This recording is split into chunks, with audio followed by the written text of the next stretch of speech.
యేసుక్రీస్తు నామములో మరొకసారి మీ అందరూ కూడా ప్రత్యేకమైన వందనాలు. అందరూ బాగున్నారా? దేవుని మహాకృపను బట్టి ఈ విధంగా మరొకసారి మనం అందరం కూడా కలుసుకోవడానికి ప్రభు ఇచ్చిన ఈ దీవెనకరమైన సమయానికై ఆయన్ని స్తుతించుకుందాం. మీరందరూ ప్రార్థనాపూర్వకంగా సిద్ధపడండి. మీ మనసులను దేవుని వాక్యం కొరకు సిద్ధపరచండి. కలిసి ప్రార్థించి ఈ యొక్క ఆరాధన మనం ప్రారంభించుకుందాం. దయగలిగిన తండ్రి, మహోన్నతుడా, మరొకసారి మీ సన్నిధిలో మా హృదయాన్ని తెరిచి మేము ప్రార్థిస్తూ ఉన్నాం. ఆశీర్వాదకరమైన మీ సన్నిధిని, మీ ప్రసన్నతను మాకు తోడుగా ఉంచండి. నీ వాక్యం కొరకు మా మనసులను మేము సిద్ధం చేసుకుంటున్నాం. అయ్యా, నీ వాక్యం మమ్మల్ని క్రమపరుస్తుంది, మీ వాక్యము మమ్మల్ని స్థిరపరుస్తుంది, నీ వాక్యమే ఆత్మీయంగా మమ్మల్ని తెప్పరిల చేస్తుంది. మరొకసారి నీ జీవం కలిగిన మాట మా హృదయాలలో స్థిరపడినట్లుగా సహాయం చేయమని దేవ పాటల్లోనూ, ప్రార్థనలోనూ, వాక్య ధ్యానములోనూ మీ సన్నిధి ప్రసన్నత మాకు అండగా ఉంచమని, సంతృప్తికరమైనటువంటి అయ్యా తననైనా మీ మాట ద్వారా మా మనసులో ధైర్యపరచబడినట్లుగాను, విశ్వాసంలో స్థిరపరచబడినట్లుగాను సహాయం చేయమని మీకే స్తుతులు స్తోత్రములు చెల్లిస్తూ యేసు నామములో ప్రార్థిస్తున్నాం మా పరమ తండ్రి, ఆమెన్. ఆమెన్. చాలా సంతోషం. ఈ సమయంలో ఒక ప్రత్యేకమైన పాటను విందాం.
నాశనకరమైన తెగులుకైనా భయపడను, నేను భయపడను.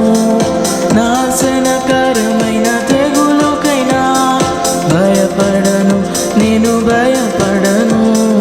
యేసయ్య నామము నా ప్రాణరక్ష, గొర్రెపిల్ల రక్తము నా ఇంటి సురక్ష.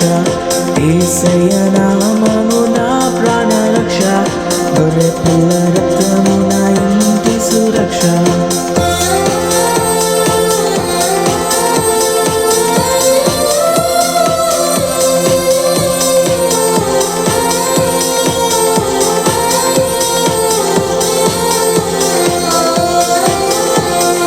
రోగ భయం, మరణ భయం తొలగిపోవును యేసు నామములో. రోగ భయం, మరణ భయం తొలగిపోవును యేసు నామములో. యేసయ్య నామము నా ప్రాణరక్ష, గొర్రెపిల్ల రక్తము నా ఇంటి సురక్ష. యేసయ్య నామము నా ప్రాణరక్ష, గొర్రెపిల్ల రక్తము నా ఇంటి సురక్ష.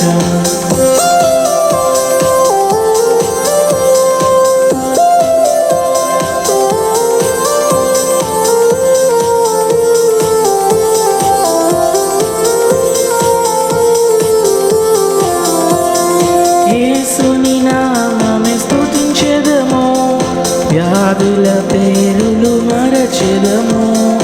యేసుని నామమే స్తుతించెదము, వ్యాధుల పేరులు మరచెదము.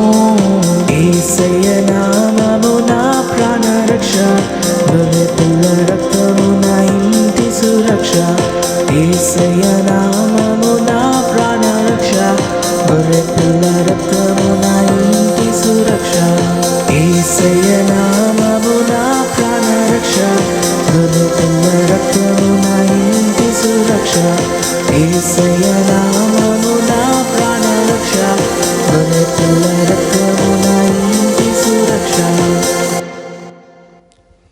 మంచిది. ఈ సమయంలో పరిశుద్ధ గ్రంథం నుండి కీర్తనల గ్రంథం 20వ కీర్తన 1 నుండి 5 వచనాలు మనమందరం కలిసి ధ్యానిద్దాం. మీరున్న స్థలంలోనే లేచి నిలబడండి. ఈ సమయంలో సేవకురాలు వచ్చి 20వ కీర్తన 1 నుండి 5 వచనాలు చదువుతూ ఉండగా మీరందరూ కూడా ఏకీభవించాలని కోరుతూ ఉన్నాం. ఈ వాక్య పఠనం అయిన తర్వాత ఒక ప్రత్యేకమైనటువంటి ఆరాధన గీతాన్ని మనం విందాం. 20వ కీర్తన 1వ వచనం నుంచి 5వ వచనం వరకు కలిసి ధ్యానిద్దాము. ఆపత్కాలమందు యెహోవా నీకు ఉత్తరమిచ్చునుగాక, యాకోబు దేవుని నామము నిన్ను ఉద్ధరించునుగాక.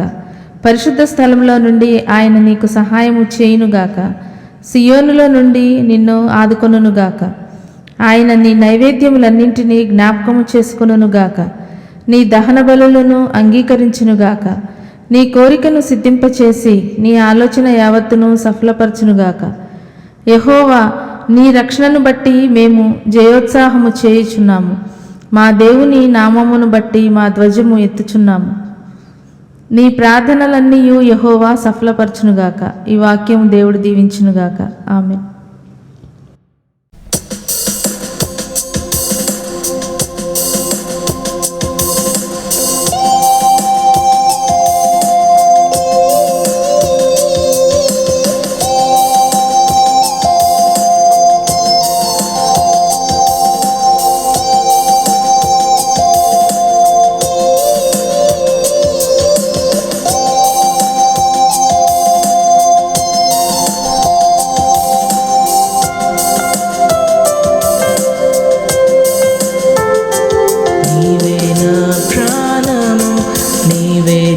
సర్వము నీవే నా జీవము యేసయ్యా, నీవే నా ప్రాణము, నీవే నా సర్వము, నీవే నా జీవము యేసయ్యా. మరువలేను నీదు ప్రేమ, విడువలేనయ్యా నీ స్నేహం. మరువలేను నీదు ప్రేమ, విడువలేనయ్యా నీ స్నేహం. నీవే నా ప్రాణము, నీవే నా సర్వము, నీవే నా జీవము యేసయ్యా.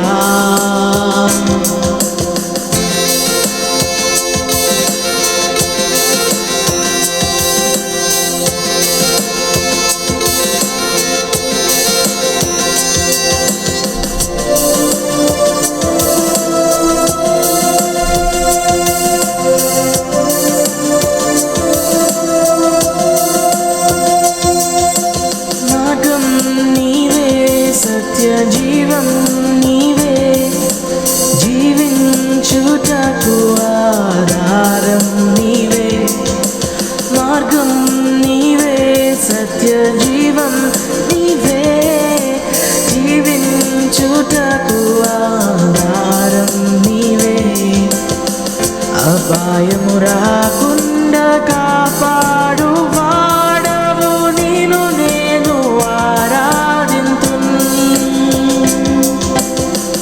అపాయము రాకుండా కాపాడు వాడవు, నేను నేను ఆరాధింతున్.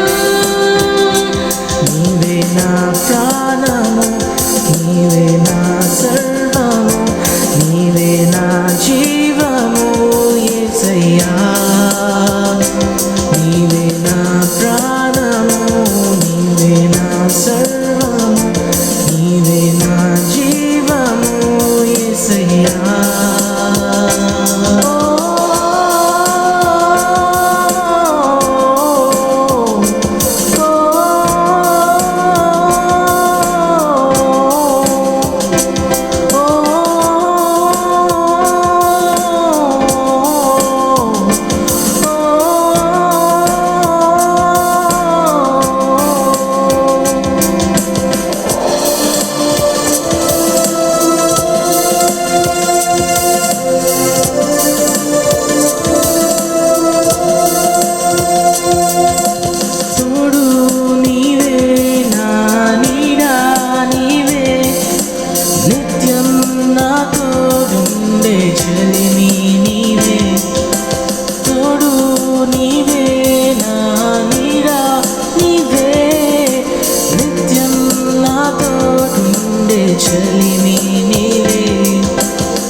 ప్రార్థన చేసుకుందాం.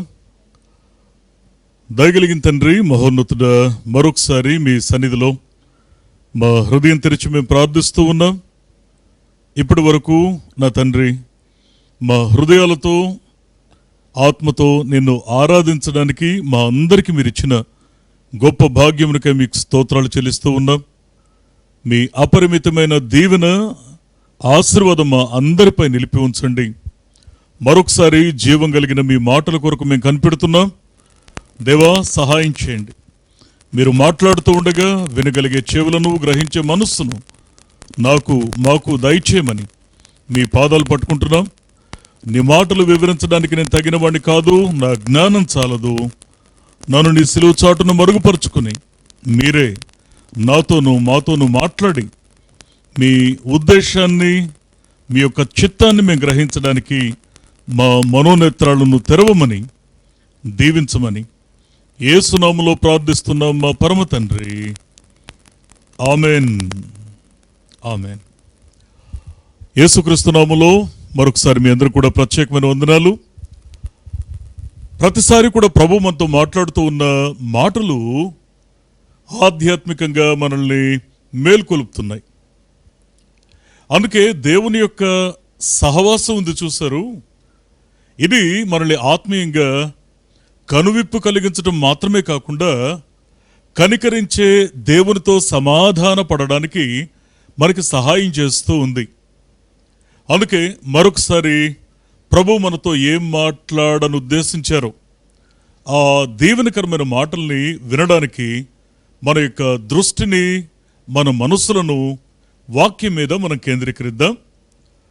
పరిశుద్ధ గ్రంథము నుండి యోహాను సువార్త 16వ అధ్యాయము 24వ వచనాన్ని మనం చదువుకున్నట్లయితే, ఇది వరకు మీరేమియూ నా పేరట అడుగలేదు, మీ సంతోషము పరిపూర్ణమగునట్లు అడుగుడి, మీకు దొరుకును.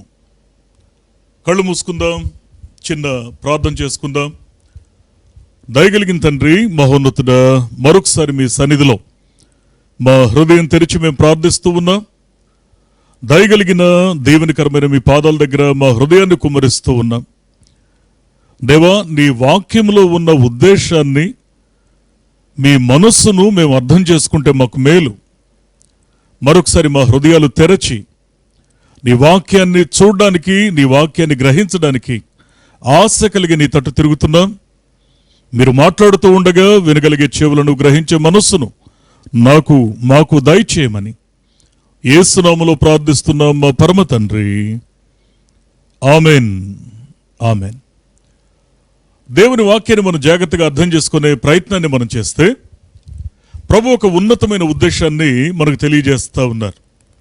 అదే యోహాను సువార్త 16వ అధ్యాయము 24వ వచనాన్ని ఒకసారి మనం చూస్తే, ఇది వరకు మీరేమియూ నా పేరట అడుగలేదు, మీ సంతోషము పరిపూర్ణమగునట్లు అడుగుడి, మీకు దొరుకును. ఈ మాటను జాగ్రత్తగా అర్థం చేసుకునే ప్రయత్నాన్ని మనం చేస్తే, నిజమే, దేవుని ప్రమాణం ఒకటి ఉంది. ఆ దేవుని ప్రమాణాన్ని మనం జాగ్రత్తగా అర్థం చేసుకునే ప్రయత్నాన్ని మనం చేస్తే, మొదటి రాజుల గ్రంథం 9వ అధ్యాయము 3వ వచనం మనం చూస్తే, నా సముఖమందు నీవు చేసిన ప్రార్థన విన్నపములను నేను అంగీకరించి ఉన్నాను అని ప్రభు సెలవిస్తాడు. అంటే ఇది మనకేం తెలియజేస్తుంది? ఈ వచనం ఏం నిర్ధారిస్తుంది అంటే, దేవుని సన్నిధానంలో చేయబడిన ప్రార్థనకు, దేవుని సన్నిధానంలో చేయబడిన విన్నపాలకు ఆయన యొద్ద నుండి జవాబు వస్తుంది. నేను మళ్ళీ ఈ మాట జ్ఞాపకం చేయను. దేవుని వాక్యం సెలవిస్తున్న సత్యం ఏంటి అనంటే, ఆయన సన్నిధిలో చేయబడే ప్రార్థన ఉంది చూశారు, అది ఖచ్చితమైన ప్రతిఫలాన్ని దేవుని యొద్ద నుండి తెస్తుంది. ఇది దేవుని ప్రమాణం. అందుకే మూలవాక్యాన్ని మళ్ళీ మనం చూసుకుంటే ఇక్కడ ప్రాణప్రదమైన 2 మాటలు ఉన్నాయి.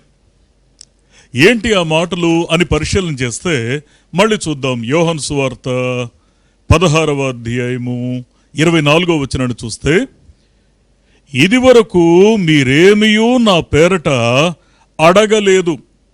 ఇది మొదటి మాట. రెండవ మాట ఏంటి అనంటే, మీ సంతోషము పరిపూర్ణమగునట్లు అడుగుడి, మీకు దొరుకును. రెండు స్టేట్మెంట్స్ ఉన్నాయి. ఏంటి అంటే, మొదటి మాట, ఇది వరకు మీరు నా పేరట మీరు అసలు ఏం అడగలేదు అని అంటాడు. అంటే అదేంటి ప్రభువా?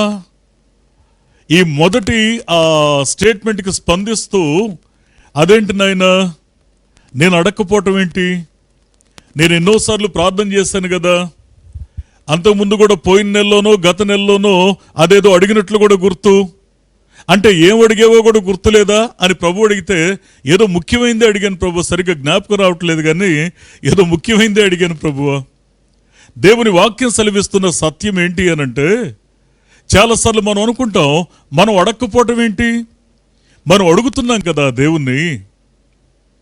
ప్రియ స్నేహితులరా, చాలాసార్లు మన ప్రార్థనకు స్పందన రాకపోవడం, తీరా దేవుని దగ్గర విచారిస్తే అసలు ఇంకా నువ్వు నన్ను ఏం అడగలేదుగా అని ప్రభు అనడం కాస్త ఆశ్చర్యాన్ని కలిగిస్తూ ఉంది.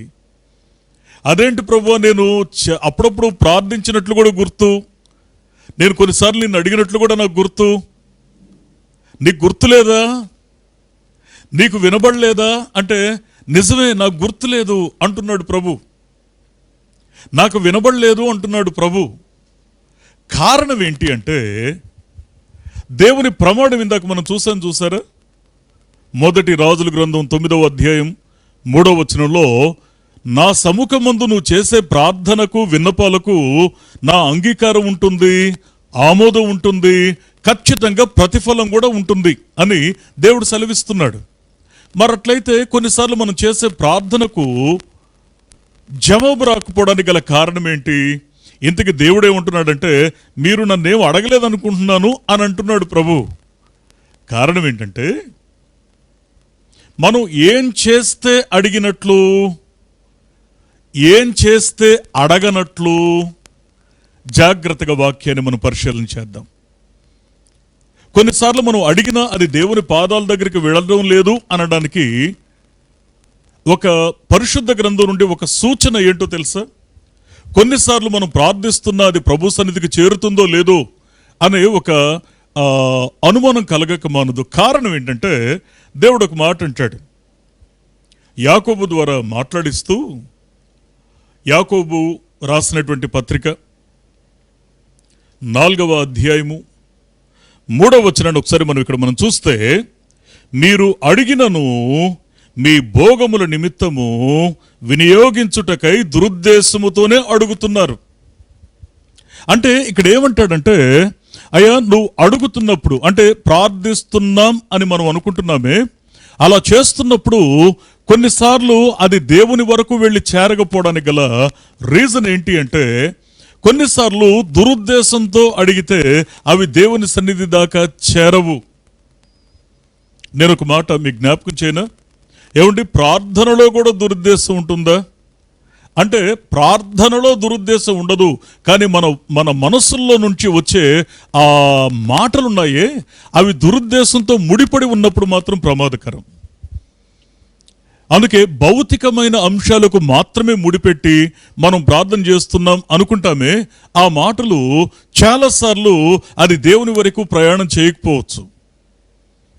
కొన్నిసార్లు మన జీవితంలో మన ప్రార్థన దేవుని దగ్గరికి వెళ్ళకపోవడానికి ఇది కూడా ఒక కారణం కావచ్చు. ఇంకొక రీజన్ కూడా ఉంటుంది. మన ప్రార్థనలు ఎందుకు దేవుని దగ్గరికి చేరవు? ఎప్పుడైనా సెల్ఫ్ చెక్ చేసుకోవాలి.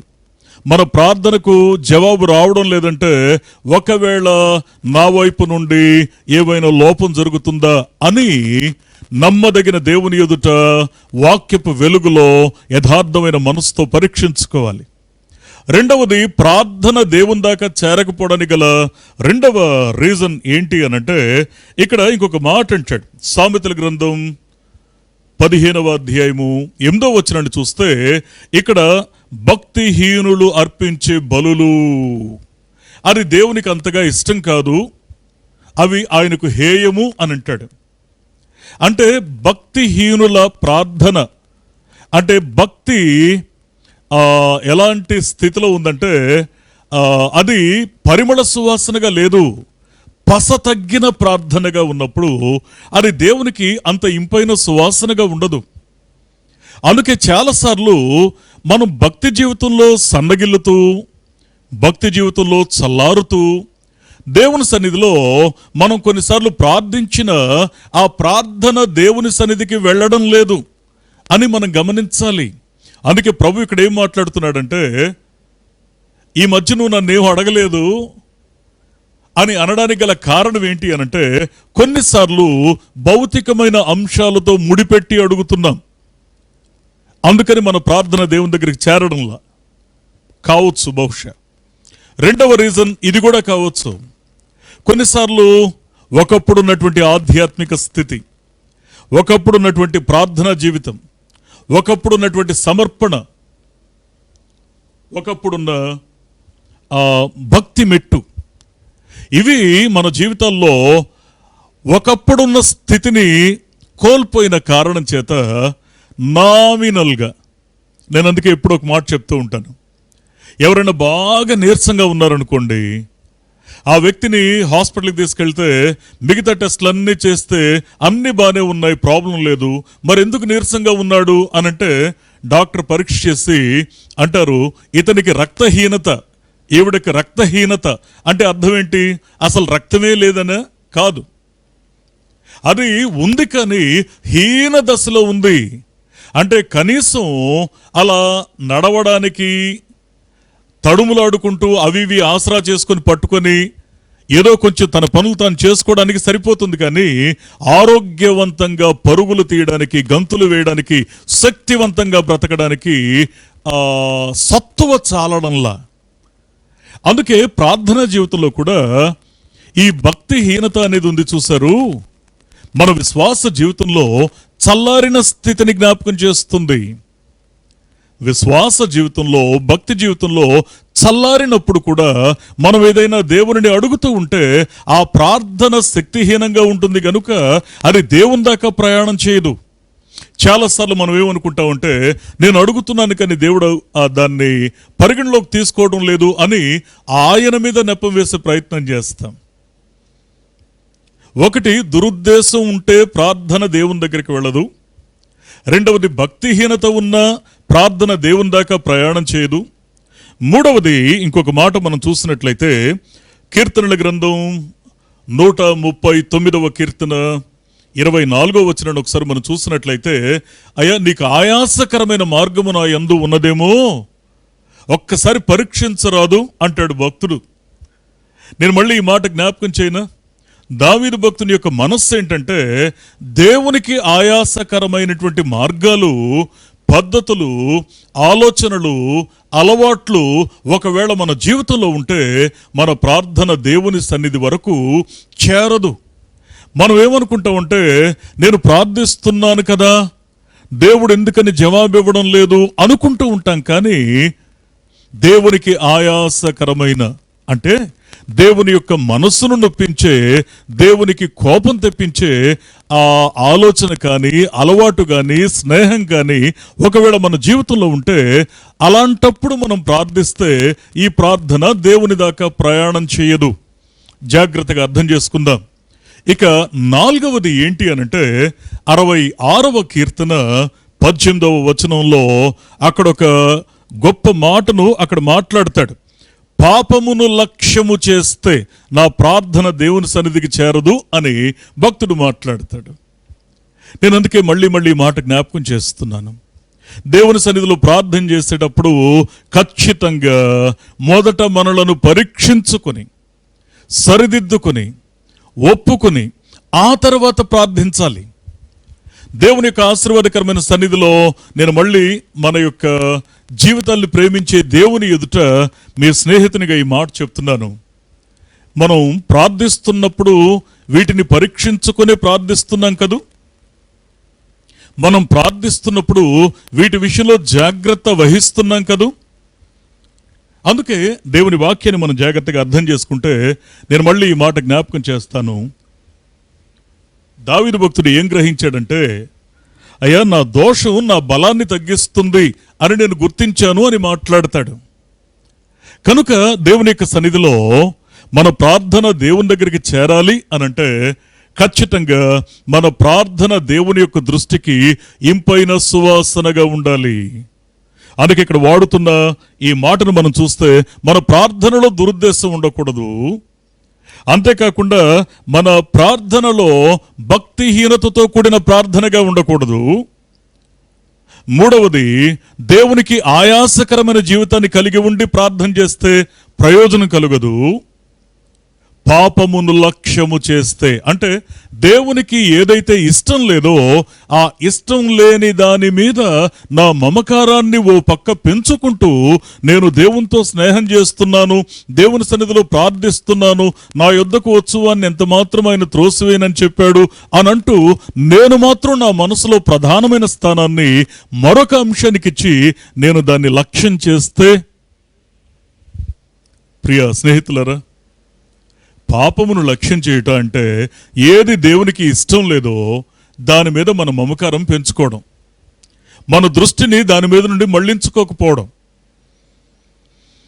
అందుకే దేవుని వాక్యాన్ని మనం జాగ్రత్తగా అర్థం చేసుకుంటే, అయ్యా అసలు దేవుని వరకు చేరే ప్రార్థన ఎలాంటి మనసు నుండి ఉద్భవించే ప్రార్థన అయి ఉంటుంది? ఎలాంటి ప్రార్థన దేవుని దాకా వెళ్ళి ప్రయాణం చేసి ఆయన దగ్గర ప్రతిఫలాన్ని పొందుతుంది? అంటే యేసు క్రీస్తు యొక్క రొమ్మును ఆనుకున్నటువంటి భక్తుడైన యోహాను ఒక అద్భుతమైన క్రమాన్ని చెప్తాడు. ఏ ప్రార్థన దేవుని దాకా చేరుతుంది అనంటే, మొదటి యోహాను పత్రిక 3వ అధ్యాయము 21, 22 వచనాలు ఒకసారి మనం చూసినట్లయితే ఇక్కడ ఒక అద్భుతమైన మాట చెప్తాడు. ఎలాంటి ప్రార్థన దేవుని దాకా ప్రయాణం చేస్తుంది అంటే, నెంబర్ 1, మన హృదయం మన ఎడల దోషారోపణ చెయ్యకుండా ఉండేలా జాగ్రత్త పడినప్పుడు దేవుని దగ్గరికి మన ప్రార్థన చేరుతుంది. ఆత్మ చెప్పుచున్న మాట చెవిగలవాడు వినుడుగాక. మన ప్రార్థన మన జీవితంలో ఎప్పుడు దీవెనకరంగా ప్రతిఫలాన్ని తెస్తుంది అంటే, మన హృదయం మన ఎడల దోషారోపణ చెయ్యకూడదు.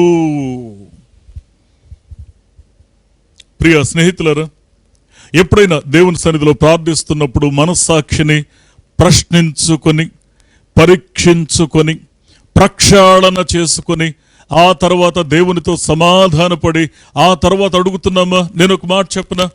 దేవుని ఎదుట మనస్సాక్షి మన పైన దోషారోపణ చేయకుండా ఉంటే, నువ్వు అడిగినా అడగకపోయినా మీకు అక్కరగా ఉన్నవేవో మీ పరలోకపు తండ్రికి తెలుసు అని అంటాడు.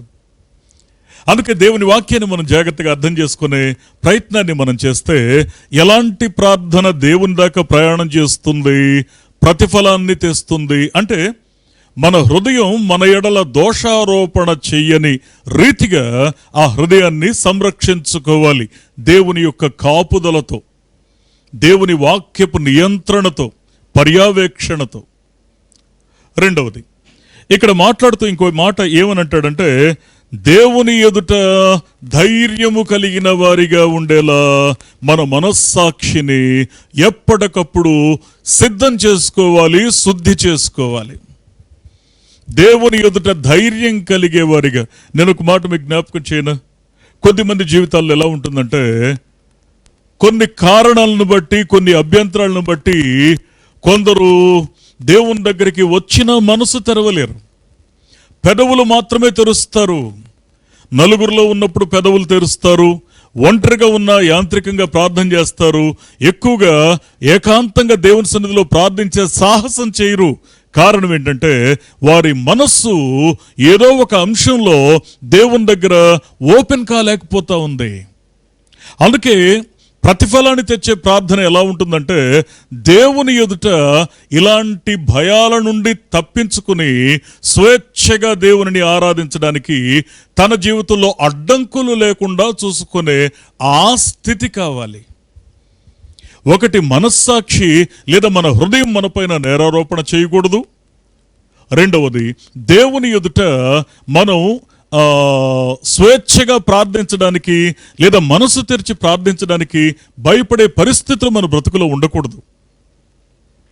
మూడవది ఇంకొక గొప్ప మాటను ఇక్కడ చెప్తాడు, ఆయన ఆజ్ఞలను గైకొనుచు. కొన్నిసార్లు నా అభిప్రాయాలు ఏవో ఉంటాయి, నా తలంపులు ఏవో ఉంటాయి, నా గత అనుభవాలు కొన్నిసార్లు నన్ను వేరే రీతిగా నన్ను నడిపిస్తూ ఉండొచ్చు. కానీ దేవుని యొక్క వాక్యం ఉంది చూశారు, ఎప్పుడైతే దేవుడు నాతో మాట్లాడుతున్నాడు అని నాకు గ్రహింపు కలిగేలా వాక్యం వెల్లడవుతుందో ఆ మరుక్షణం దేవుని వాక్యం నన్ను నియంత్రించాలి, దేవుని వాక్యం నన్ను కట్టడి చేయాలి. దేవుని యొక్క జీవం కలిగిన మాట నా హృదయాన్ని స్వాధీనపరుచుకోవాలి. దేవుని యొద్ద నుండి ప్రతిఫలాన్ని దక్కించుకోవాలి అనంటే నా మనస్సు దేవుని మాటలకు లొంగుతుందా, లోబడుతుందా లేదా అన్న విషయాన్ని ఎప్పటికప్పుడు పరీక్షించుకోవాలి. ఒకటి, మనస్సాక్షి మనపైన నేరారోపణ చేయకూడదు.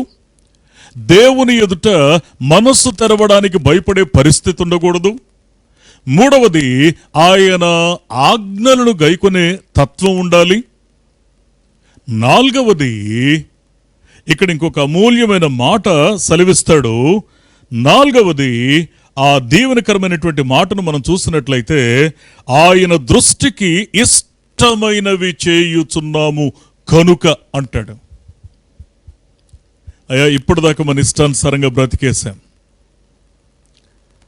అమ్మ ఇప్పటిదాకా మన ఇష్టానుసారంగా మనం జీవించేశాం. కానీ దేవుని యొక్క వాక్యం సెలవిస్తున్న సత్యం ఏంటంటే, ఇక నుంచి మనము ఆయన దృష్టికి ఇష్టమైనవి చేసేవారిగా మనం ఉండగలగడం.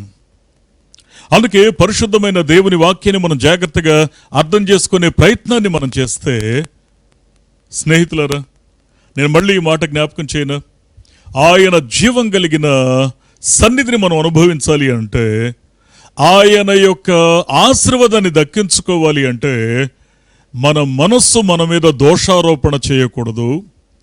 ఆయన ఎదుట మనస్సు తెరిచి ప్రార్థించడానికి మనలో భయం కలగకూడదు. ఆ భయం కలిగే పరిస్థితులు ఉండకూడదు. ఆయన ఆజ్ఞలకు లోబడేవారిగా ఉండాలి. ఆయన దృష్టికి ఇష్టమైనవి చేయగలగాలి. కొన్నిసార్లు మన మనసు, మానవులం కదా, మనసు మనని అభ్యంతర పెడుతుంది. అందుకే పౌలు భక్తుడు ఒక మాట అంటాడు, నా శరీరాన్ని నలుగ కొట్టి దానిని లోబరుచుకొనుచున్నాను.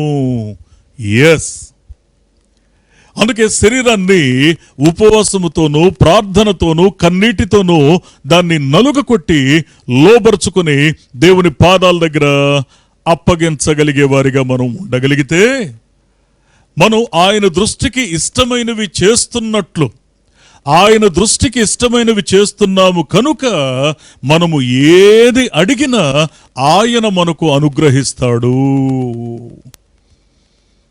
ఇది దేవుని దగ్గర నుండి ప్రతిఫలాన్ని పొందగలిగే దీవెనకరమైన ప్రార్థనా అనుభవం. ప్రియ స్నేహితులారా, నేను మళ్ళీ ఈ మాట జ్ఞాపకం చేస్తున్నాను. దేవుని యొక్క ఆశీర్వాదకరమైన మాట మన మనసును తాకింది వాస్తవమే అయితే, మనం ఆచారపరమైన భక్తికి మనం పరిమితం అవడానికి ఇక ఒప్పుకోం. ఒకప్పుడు జీవించామేమో, దేవుని వాక్యం మనలో క్రియ చేయడం ప్రారంభించిన తర్వాత, దేవుని కోసం నమ్మకంగా జీవించాలని నిర్ణయించుకున్న తర్వాత రాజీ పడకుండా బ్రతుకుతాం. నా ప్రార్థన దేవుని సన్నిధికి చేరుతుందా లేదా అని నిరంతరం దేవుని సన్నిధిలో పరీక్షించుకుంటూ ఉంటాం. ప్రియ దేవుని బిడ్డలారా, నేను అందుకే ఈ విలువైన మాటను మీ దృష్టికి నేను తేవడానికి ఇష్టపడుతున్నాను. ప్రభు మాట్లాడుతూ ఆ మూలవాక్యాన్ని మళ్ళీ మనం చూసినట్లయితే, యోహాను సువార్త 16వ అధ్యాయం 24వ వచనంలో ఒకటి ఏం చెప్పాడంటే, మీరు నా పేరట అసలు ఏమి అడగడం లేదు అని చెప్పాడు. అడగడం లేదు అంటే అర్థం ఏంటో మాట్లాడాడు. అడగాలి అంటే ఆ మనసు, ఆ ప్రిపరేషన్ ఎలా ఉంటుంది, ఆ సిద్ధపాటు ఎలా ఉంటుంది అన్న విషయం కూడా మాట్లాడాడు. మళ్ళీ ఒకసారి మూలవాక్యాన్ని చూస్తే మూలవాక్యంలో రెండవ భాగం ఏంటంటే, ఆయన మనసు అర్థమైంది కదా, మన ప్రార్థన చేరకపోవడానికి కూడా రీజన్ తెలిసిందిగా, మన ప్రార్థన చేరాలంటే మార్గం తెలిసింది కదా. సరే, ఇప్పుడు ప్రభు మాట్లాడుతున్న రెండవ దీవెనకరమైన మాట ఏంటి అనంటే, అదే యోహాను సువార్త 16వ అధ్యాయము 24వ వచనాన్ని మనం చూస్తే ఇక్కడ రెండవ మాటను మనం చూస్తున్నాం. మీ సంతోషము పరిపూర్ణమగునట్లు అడుగుడి, మీకు దొరుకును. ఆత్మ చెప్పుచున్న మాట చెవిగలవాడు వినుడుగాక. మీ సంతోషం పరిపూర్ణమవ్వడానికి అడగండి, దేవుడిస్తాడు మీ జీవితంలో. దేవుని ఆశీర్వాదకరమైన సన్నిధిని మనం అర్థం చేసుకునే ప్రయత్నాన్ని మనం చేస్తే, ఆయన జీవం కలిగిన మాటను మనం అర్థం చేసుకునే ప్రయత్నాన్ని మనం చేస్తే, ఆయన సెలవిస్తున్న సత్యం ఏంటంటే, మీ సంతోషం పరిపూర్ణమయ్యేటట్లు మీరు అడగండి, మీకు దొరుకుతుంది. అందుకే దేవుని మనసును అర్థం చేసుకోగలిగే ఆ హృదయం ఖచ్చితంగా ఎవరికుంది అనంటే దావీదు భక్తునికి ఉందని చూస్తాం. ఏమి ప్రార్థన! దేవుని మనసును అర్థం చేసుకునే ఆ విశాలమైనటువంటి వ్యక్తిత్వం, ప్రార్థనా జీవితం నిజంగా ఎంత ఆశ్చర్యం కలుగుతుందంటే, దేవుని సన్నిధానంలో ప్రార్థన పట్టును, ఆయు పట్టును ఎరిగినవాడు అని దావీదు భక్తుని గురించి చెప్పొచ్చు. అందుకే జాగ్రత్తగా దేవుని వాక్యాన్ని అర్థం చేసుకునే ప్రయత్నాన్ని మనం చేస్తే, నేను ఒక చక్కని మాటను మీకు జ్ఞాపకం చేస్తాను. యేసుక్రీస్తు ప్రభువారు చెప్పిన మాట ఏంటి? మీ సంతోషము పరిపూర్ణమగునట్లు మీరు అడగండి, మీకు దొరుకుతుంది అని అంటాడు. దేవుని యొక్క మాట చొప్పున మన సంతోషం పరిపూర్ణం అవ్వాలంటే ఏమడగాలి, ఎలా అడగాలి? దావీదు భక్తుడు తనైతే ఎలా అడుగుతాడు, ఏమడుగుతాడు? పరిశుద్ధ గ్రంథం నుండి ఒక దేవునికరమైన మాట చూద్దాం. కీర్తనల గ్రంథం 143వ కీర్తన 8వ వచనాన్ని ఒకసారి మనం చదివినట్లయితే, అక్కడ మాట్లాడుతూ ఒక దీవెనకరమైనటువంటి మాట అంటాడు. నీ యందు నేను నమ్మికయుంచి ఉన్నాను. ప్రార్థన ప్రారంభంలో దేవుడు ప్రతిఫలం ఇవ్వాలి అంటే, దేవుని యొద్ద నుండి ప్రతిఫలాన్ని పొందాలి అంటే, సమస్యలు పరిష్కరించబడాలి అంటే, పరిస్థితులు సద్దుమణగాలి అంటే, ఆశ్చర్యకరమైన కార్యాలు జరగాలి అంటే, ఖచ్చితంగా దేవుని దగ్గర ప్రార్థించాల్సిన మొదటి అనుభవం ఏంటి అంటే నమ్మి ప్రార్థించడం. నమ్మి ప్రార్థించడం. అందుకే ఇక్కడ వాడుతూ ఏమంటాడంటే, నీ యందు నేను నమ్మికయుంచి ఉన్నాను. ప్రియ స్నేహితులరా, నమ్మి ప్రార్థించడం, నమ్మకంగా ప్రార్థించడం, ఇవి దావీదు భక్తుని జీవితంలో మనం చూస్తాం. అందుకే దేవుని దగ్గర నుండి ప్రతిఫలం దక్కాలి అంటే మొట్టమొదటి ఎక్స్పీరియన్స్ నమ్మి ప్రార్థించడం. మీ సంతోషం పరిపూర్ణం కావాలంటే, నేను మళ్ళీ ఈ మాట జ్ఞాపకం చేయనా? మీ సంతోషం దేనిలో ఉంది? ఏది జరిగితే మీ హృదయాలు సంతోషిస్తాయి? ఏ పరిస్థితులు చక్కదిద్దబడితే మీ హృదయాలు తృప్తి చెందుతాయి? ఏ పరిస్థితులు మార్పు చెందితే మీ బ్రతుకులో నెమ్మది కలుగుతుంది? దేవుని వాక్యాన్ని మనం జాగ్రత్తగా అర్థం చేసుకునే ప్రయత్నాన్ని మనం చేస్తే, ఇక్కడ వాడుతున్న దీవెనకరమైన మాట ఏంటంటే, అయ్యా నేను నమ్మానయ్యా, అంతే. నేను ఒక మాట మీకు జ్ఞాపకం చేయనా? దేవుని దగ్గర నుండి ప్రతిఫలం పొందడంలో నమ్మకమైన ప్రార్థన కావాలి అని అనుకున్నాం కదూ. ఇది దావీదు భక్తుని యొక్క ప్రార్థనా జీవితానికి ఆయుపట్టు. ఫైన్. ఇక్కడ ఈ అనుభవాన్ని నమ్మిన వారి యొక్క బ్రతుకుల్లో వారి ప్రార్థన ఎలా ఉంటుందో తెలుసా? నమ్మకమైన ప్రార్థన యొక్క గుణలక్షణం ఎట్లా ఉంటుందో తెలుసా? సుగుణం ఎలా ఉంటుందో తెలుసా? నెంబర్ 1, నమ్మకమైన ప్రార్థనలో ఏముంటుందంటే, పౌలు భక్తుడు కొరింథీ సంఘానికి ఒక పత్రిక రాస్తాడు. 2వ కొరింథీ పత్రిక 4వ అధ్యాయము 16వ వచనాన్ని చూస్తే ఇక్కడ వాడుతున్న ఆ దీవెనకరమైన మాటను మనం చూస్తే, కావున మేము అధైర్యపడము. ఆత్మ చెప్పుచున్న మాట చెవిగలవాడు వినుడుగాక. నమ్మి ప్రార్థించడంలో ఉండే ఒక ఆశీర్వాదకరమైన సుగుణం ఏంటి అనంటే, నమ్మకమైన ప్రార్థనలో అధైర్యం ఉండదు. అందుకే ఇక్కడ తను వాడుతాడు, అయ్యా మా పరిస్థితులు ఎంత తీవ్రంగా ఉన్నా, మా బాహ్య పురుషుడు కృషించుచూ ఉన్నా, ఆంతర్య పురుషుడు దినదినము నూతన పరచబడుతూ ఉన్నాడు. లోకం ఏం చూస్తుందంటే శారీరకంగా మేము ఎదుర్కొంటున్న సమస్యల్ని చూస్తుంది. కానీ మేమేం గమనిస్తున్నామంటే ఆధ్యాత్మికంగా మా ఆంతర్య పురుషుడు బలపడుతూ ఉన్నాడు.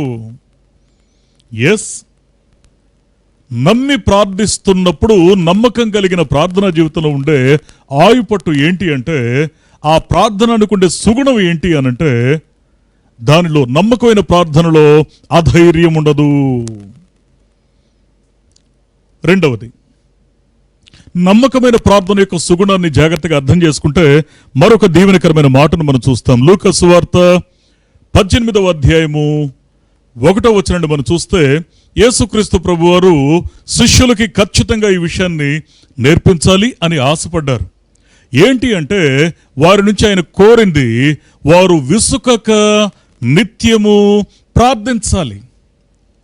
నమ్మకమైన ప్రార్థనలో ఏముంటుందంటే, ఒకటి అధైర్యం ఉండదు, రెండవది విసుగుదల ఉండదు. జాగ్రత్తగా గమనించండి, దేవుని యొద్ద నుండి జవాబును పొందగలిగే ప్రార్థనలో అధైర్యం ఉండదు, రెండవది విసుగుదల ఉండదు. సమస్యలు ఒకవేళ ఇబ్బందికరంగా ఉన్నా సరే, మనసును చికాకు పరుస్తున్నా సరే, మళ్ళీ ఆ మనసును తీసుకువెళ్ళి దేవుని పాదాల దగ్గర కుమ్మరిస్తుందే తప్ప, ప్రార్థన విషయంలో ఏం చేస్తాంలే, ప్రార్థన ఏం జరిగిందిలే, ఏం ఒరిగిందిలే అని ఈ సాతాను యొక్క ప్రేరణకు లొంగదు, విసుగుదల చెందదు. ప్రార్థించడానికి విసుగు కలుగుతుంది అంటే సంథింగ్ ఇస్ దేర్. ప్రార్థించడానికి ఒకవేళ మనసు సహకరించడం లేదు అంటే ఏదో చిన్న లోపం అక్కడ జరుగుతుంది, వెంటనే పసిగట్టాలి దాన్ని. అందుకే నమ్మకమైన ప్రార్థన ఎలా ఉంటుందంటే, ఒకటి అధైర్యపడదు, రెండవది విసుగుదల చెందదు, మూడవది ఇంకొక మాటను మనం చూసినట్లయితే 1 తెస్సలోనిక పత్రిక 5వ అధ్యాయము 17వ వచనాన్ని మనం చూస్తే, ఎడతెగక ప్రార్థన చేయండి అని పౌలు భక్తుని యొక్క మాటను చూస్తాం. అంటే ఈ నమ్మకం కలిగిన ప్రార్థనలో ఒకటి అధైర్యం ఉండదు, రెండవది విసుగుదల ఉండదు, మూడవది విరామం ఉండదు. అంటే ప్రార్థన చేస్తున్నప్పుడు ఈ ప్రార్థన జీవితంలో ఎట్టి పరిస్థితులు అనుకూలంగా ఉన్నప్పుడు ఒక రకంగా, ప్రతికూలంగా ఉన్నప్పుడు ఒక రకంగా, మనసుకు నచ్చినప్పుడు ఒక రకంగా, మరొకసారి మరొక రకంగా అలా ఉండదు. దేవుని సన్నిధిలో ప్రార్థించడానికి లక్ష్యాన్ని కలిగి ఉన్నప్పుడు ప్రతి పరిస్థితుల్లో కూడా ప్రార్థిస్తుంది. అందుకే ఎడతెగక ప్రార్థించుట. అయ్యా నీ సన్నిధిలో నేను నమ్మకం ఉంచాను అంటే దాని అర్థం అది. నమ్మకం ఉంచిన మనసు అధైర్యపడదు, విసుగుదల చెందదు, విరామమివ్వదు. అందుకే పరిశుద్ధ గ్రంథాన్ని మనం జాగ్రత్తగా అర్థం చేసుకుంటే 2వ సమూయేలు గ్రంథం 22వ అధ్యాయము 7వ వచనాన్ని మనం చూస్తే ఎలాంటి పరిస్థితుల్లో ప్రార్థిస్తున్నాడో తెలుసా దావీదు భక్తుడు? నా శ్రమలో నేను యెహోవాకు మొర్రపెట్టి తిని, నా శ్రమలో ప్రార్థించాను. ఎస్, శ్రమ కలిగిందా? ప్రార్థన చేయండి. సంతోషం కలిగిందా? ప్రార్థన చేయండి. నష్టం కలిగిందా? ప్రార్థన చేయండి. లాభం కలిగిందా? ప్రార్థన చేయండి. అసౌకర్యమైన పరిస్థితులు ఉన్నాయా? ప్రార్థన చేయండి. సౌకర్యవంతమైన పరిస్థితులు ఉన్నాయా? ప్రార్థన చేయండి. ఇన్ ద సెన్స్ ప్రతి పరిస్థితుల్లో కూడా దేవుని యొక్క సన్నిధిలో ప్రార్థన ప్రార్థన ప్రార్థన ప్రార్థన ప్రార్థనకు విరామము ఉండదు, ఉండకూడదు కూడా. అందుకే ఇక్కడ జాగ్రత్తగా దేవుని వాక్యాన్ని మనం గమనిస్తే యెషయా గ్రంథం 62వ అధ్యాయం 7వ వచనంలో ఒక దీవెనకరమైన మాట చెప్తాడు. అక్కడ ఏమంటాడు అనంటే, యెహోవా విజ్ఞాపకర్తలారా విశ్రమింపకుడి, ఆయనను విశ్రమింపనీయకుడి. మీరు విశ్రమించొద్దు. ప్రార్థించే విషయంలో మీరు ఎక్కడ నిర్లక్ష్యం చేయొద్దు, విరామం ఉండకూడదు, మీరు విశ్రమించొద్దు, ఆయనను విశ్రమింపనీయొద్దు. ఎందుకు అంటాడంటే, ఆయన యెరూషలేమును మళ్ళీ స్థాపించేంత వరకు, దాని కీర్తిని మళ్ళా ప్రచురం చేసేంత వరకు, పరిస్థితులన్నీ చక్కదిద్దబడేంత వరకు మీరు మళ్ళీ ఎట్టి పరిస్థితుల్లో ప్రార్థనకు విరామం కలగనివ్వద్దు. దేవుని బట్టి నేను ఒక మాట చెప్పనా, ఏళ్ల తరబడి మనం పక్కన పెట్టిన అంశాలున్నాయే, సంవత్సరాల తరబడి మనం నిర్లక్ష్యం చేస్తున్న అంశాలున్నాయే, మళ్ళీ మీ హృదయాన్ని తెప్పరిల్లనివ్వండి, మళ్ళీ మీ హృదయాన్ని ఉజ్జీవించబడనివ్వండి. ఏ అంశాల కొరకైతే ఒకప్పుడు పట్టుదలగా ప్రార్థిస్తూ ఒక దశలో ఆపేశామో మళ్ళీ వాటి కొరకు నడుం కట్టుకోండి, వాటి కొరకు ప్రార్థించడానికి మనసుని తిరిగి నిలుపుకోండి. ఆశ్చర్యకరమైన కార్యాన్ని ప్రభు చేయడానికి సంసిద్ధంగా ఉన్నాడు. అందుకే నమ్మి ప్రార్థిస్తున్నప్పుడు ఖచ్చితంగా అటువంటి నమ్మకమైన ప్రార్థనలో అధైర్యం ఉండదు, పరిస్థితులను చూసి బెదిరిపోదు. రెండవది, విసుగుదల చెందదు. మూడవది, ప్రార్థనలో విరామం ఉండదు. ఎప్పుడో కుదిరినప్పుడు, అనుకూలుతున్నప్పుడు, లేదా సమస్య తీవ్రంగా ఉన్నప్పుడు అలా కాదు, ప్రార్థించడం. మీరు విశ్రమించొద్దు, దేవుని కార్యాలు జరగడానికి సంసిద్ధంగా ఉన్నాయన్న సత్యాన్ని మర్చిపోవద్దు. ఆయన తిరిగి యెరూషలేమును స్థాపించేంత వరకు, మీ కుటుంబ గౌరవాన్ని, ప్రతిష్టను ఆయన తిరిగి స్థాపించేంత వరకు, మీ పరిస్థితుల్లో ఉన్న అలలలా ఎగసిపడుతున్న సమస్యలు మళ్ళీ సద్దుమడిగేంత వరకు, ఆ పట్టు తప్పిపోతున్న పరిస్థితులు మళ్ళీ కనికరం కలిగిన దేవుడు పట్టి తెచ్చి మీ అదుపులో పెట్టేంత వరకు మీరు విశ్రమించవద్దు. అందుకే దేవుని వాక్యం గొప్పది, దేవుని వాక్యం గొప్పది. మరొక అనుభవం, నమ్మి ప్రార్థించడంలో ఒకటి ఏం చూసామంటే, ఎట్టి పరిస్థితుల్లో అధైర్యపడవద్దు. రెండవది, విసుగుదల చెందవద్దు. మూడవది, ప్రార్థనకు విరామం ఇవ్వవద్దు. నాలుగవది అనుభవాన్ని ఏం చూస్తూ ఉంటే చూద్దాం. మార్కు సువార్త 11వ అధ్యాయం 24వ వచనాన్ని చూస్తే, అందుచేత ప్రార్థన చేయునప్పుడు మీరు అడుగుచున్న వాటినెల్లా పొంది ఉన్నామని నమ్ముడి. ఆత్మ చెప్పుచున్న మాట చెవిగలవాడు వినుగాక. మీరు ప్రార్థన చేస్తున్నప్పుడు ఏం చేయాలంటే, మీరు అడుగుతున్న వాటినెల్లా పొంది ఉన్నామని నమ్మండి. అంటే దాని అర్థం ఏంటో తెలుసా? ప్రార్థనలో సంశయం ఉండదు. ప్రార్థిస్తున్నప్పుడు ఏదో చేస్తున్నాం, ఆయన ఏం చేస్తాడో, ఎన్నోసార్లు ప్రార్థన చేశాం కానీ ప్రతిఫలం దొరకలేదు, కానీ చేయక తప్పదు కదా అని సంశయించదు. ఒకవేళ అలా అనుకొనుంటే, యెహోషువ యుద్ధంలో ఉన్నప్పుడు అక్కడ నిలబడి నడుం కట్టుకొని ఒక్కసారిగా దేవుని యొక్క సన్నిధిలో సమస్య మీద తన విజయం కోసం సూర్యుణ్ణి, చంద్రుణ్ణి ఆయన శాసించినట్లు అక్కడ మనం చూస్తున్నాం. దేవుని వాక్యం సెలవిస్తున్న సత్యం ఏంటి అనంటే, నీ మనస్సు దేవుని వాక్యం మీద నిలబెట్టడానికి నువ్వు సంసిద్ధంగా ఉంటే, ఆశ్చర్యకరమైన విషయం ఏంటో తెలుసండి, సూర్య చంద్రులు ఆయా స్థానంలో స్తంభించిపోతే అక్కడ జరిగిన విషయం ఏంటంటే, అవి స్తంభించి ఉన్న సమయంలోనే సమస్యలన్నిటినీ కూడా దేవుడు పరిష్కరించాడు. యుద్ధంలో యెహోషువకు విజయాన్ని ఇచ్చాడు. అందుకే ప్రార్థనలో సంశయం ఉండకూడదు, ప్రార్థనలో సంశయం ఉండకూడదు. నేను ఒక మాట జ్ఞాపకం చేయను. దేవుని వాక్యాన్ని మనం జాగ్రత్తగా అర్థం చేసుకునే ప్రయత్నాన్ని మనం చేస్తే, ఒకటి, ప్రార్థనలు, నమ్మకం కలిగిన ప్రార్థనలో అధైర్యం ఉండదు. రెండవది, విసుగుదల ఉండదు. మూడవది, ఎట్టి పరిస్థితుల్లో ప్రార్థనా జీవితంలో విరామము ఉండకూడదు. నాలుగవది, సంశయము ఉండకూడదు. అత్యంత ప్రాముఖ్యమైంది, ప్రధానమైంది ఐదవది ఏంటో తెలుసండి? నమ్మకం కలిగిన ప్రార్థన, ప్రతిఫలాన్ని పొందగలిగిన ప్రార్థన ఎలా ఉంటుంది అనంటే, యేసుక్రీస్తు ప్రభు వారు శిష్యులకు ప్రార్థన నేర్పించేటప్పుడు ఈ మాట చెప్పడాన్ని మనం చూస్తాం కదూ.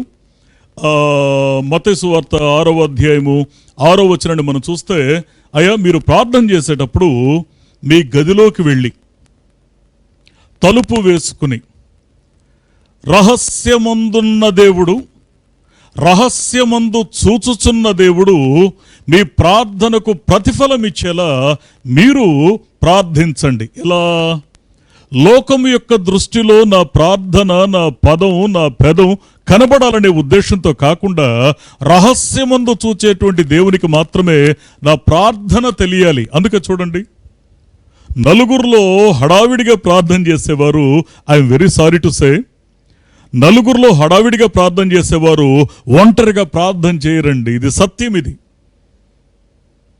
కానీ నలుగురిలో మౌనంగా ఉన్నవారు, వారు ఖచ్చితంగా ఏం కోరుకుంటారంటే, దేవుని వాక్యాన్ని విశ్వసించిన వారు ఏకాంతంగా ప్రార్థిస్తుంటారే, వారు నలుగురిలో వచ్చినప్పుడు చాలా మౌనంగా, చాలా సింపుల్గా ఉంటారు. ఎవరైనా ఏదైనా ప్రేయర్ రిక్వెస్ట్ అడిగినా సరే వారి వైపు చిరునవ్వుతో చూస్తూ, తప్పకుండా మనం కలిసి ప్రార్థన చేద్దాం, దేవుడు ఖచ్చితంగా మన ప్రార్థనలకు ఆన్సర్ ఇస్తాడు అనే నమ్మకాన్ని వారు వ్యక్తం చేస్తారు. కానీ ప్రతి అంశం కొరకు కూడా ఒంటరిగా దేవుని పాదాలు పట్టుకొని ప్రార్థన చేస్తారు. అందుకే దేవుని వాక్యాన్ని మనం జాగ్రత్తగా అర్థం చేసుకునే ప్రయత్నాన్ని మనం చేస్తే, దేవుని యొక్క వాక్యం సెలవిస్తున్న సత్యం ఏంటి అంటే, ప్రార్థన చేస్తున్నప్పుడు ప్రార్థనకు ప్రతిఫలం దక్కాలి అనంటే, దావీదు భక్తుడు ఒకటే మాట అంటున్నాడు, దేవా నా హృదయంలో నేను ఒకటి నిశ్చయించుకున్నాను, నేను నమ్ముతున్నాను. మళ్ళీ ఆ మాటను మీకు జ్ఞాపకం చేస్తాను, నీ యందు నేను నమ్మిక ఉంచి ఉన్నాను. అంటే దేవుని దగ్గర నుంచి ప్రతిఫలం పొందాలి అంటే నమ్మి ప్రార్థించుట, ఇది మొదటి అనుభవం. నమ్మి ప్రార్థించుట. దావీదు భక్తుని యొక్క ప్రార్థన నుండి మరొక దీవెనకరమైన మాట కూడా మనం అర్థం చేసుకునే ప్రయత్నాన్ని మనం చేస్తే, రెండవ మాట చూద్దాం. అదే 143వ కీర్తన 8వ వచనాన్ని మనం చూసినట్లయితే, ఇక్కడ రెండవ దీవెనకరమైన మాటను మనం చూస్తాం. ఉదయమున నీ కృపావార్తను నాకు వినిపింపుము. ఉదయమున, దేవరాత్రి నేను ప్రార్థన చేశాను, నీ సన్నిధిలో నమ్మి ప్రార్థించాను. నా నమ్మకం ఏంటంటే, ఉదయానికల్లా ఒక ఆశీర్వాదకరమైనటువంటి కార్యాన్ని, ఒక కృపా వార్తను నువ్వు నా కోసం సిద్ధం చేస్తుంటావు. ఇది నిరీక్షణతో కూడిన ప్రార్థన. దేవుని సన్నిధిలో నమ్మి ప్రార్థించడం ఎంత ముఖ్యమో, నిరీక్షణ కలిగి ఉండడం. ఆయన నాకు కృపా వార్తను వినిపిస్తాడు. దేని కొరకు ఎదురు చూస్తున్నాం? ఏ వార్తని చెవిన పడితే నువ్వు సంతోషిస్తావు? ఏ వార్తని చెవిన పడితే నీ పరిస్థితులన్నీ సద్దుమణుగుతాయి? ఏ దీవెనకరమైన మాట నీవు వింటే నిజంగా నీ మనసు కుదుట పడుతుంది? ప్రియ స్నేహితులరా, దావీదు భక్తుని యొక్క ప్రార్థనలో ఉన్న గొప్పతనం ఏంటి అంటే, మీ సంతోషము పరిపూర్ణమగునట్లు అడగండి మీకు దొరుకుతుంది అని చెప్తే, దానికి ఒకటి నమ్మి ప్రార్థిస్తున్నాను అన్నాడు. రెండవది నిరీక్షణ కలిగి ఏమంటాడంటే, అయ్యా ఉదయాన్నే కృపావార్త నాకు వినిపించు, అడిగి చూడు. దేవుని యొక్క సన్నిధిలో, దేవా రేపు ఆశీర్వాదకరమైన మాట నేను వినగలుగునట్లుగా ఒక ఆశ్చర్యకరమైన కార్యం చేయి అని అడిగి చూడండి. మన జీవితాల్లో దేవుడు ఆశిస్తుంది ఏంటి అంటే, మీ సంతోషము పరిపూర్ణమగునట్లు అడగండి. అందుకే కొన్నిసార్లు నేను ఈ మాటను జ్ఞాపకం చేస్తాను. ఏదో కొన్ని కారణాలను బట్టి మనకి దేవునికి మధ్య కొన్ని చిన్న చిన్న అవరోధాలు, సమస్యలు వస్తూ ఉంటాయి. ఇలాంటి పరిస్థితుల్లో మనం చేయవలసినటువంటి పని ఏంటి అనంటే, ఆ కనికరం కలిగిన దేవుని దగ్గర ఎంతో కాలంగా జవాబు పొందలేని పరిస్థితుల నుంచి మనం బయటపడాలి అంటే, ఆయన కృపా వార్తను మనం గనక ఆశిస్తే, ఆధారపడితే ఆశ్చర్యకరమైన కార్యాన్ని ఆయన జరిగిస్తాడు. అందుకే దేవుని వాక్యాన్ని మనం జాగ్రత్తగా అర్థం చేసుకునే ప్రయత్నాన్ని మనం చేస్తే, ఆయన కృప మీద ఆధారపడగలిగే మనస్సుంటే, మన గతాన్ని కూడా క్షమించి మన పొరపాట్లను క్షమించి మన యొక్క జీవితంలో గతంలో జరిగినటువంటి ఆ ప్రతి విధమైనటువంటి ఆ తడబాటును పొరపాటును ఆయన క్షమించి క్రొత్త జీవితాన్ని ప్రసాదిస్తాడు. ఆయన కృపకంత శక్తి ఉంది.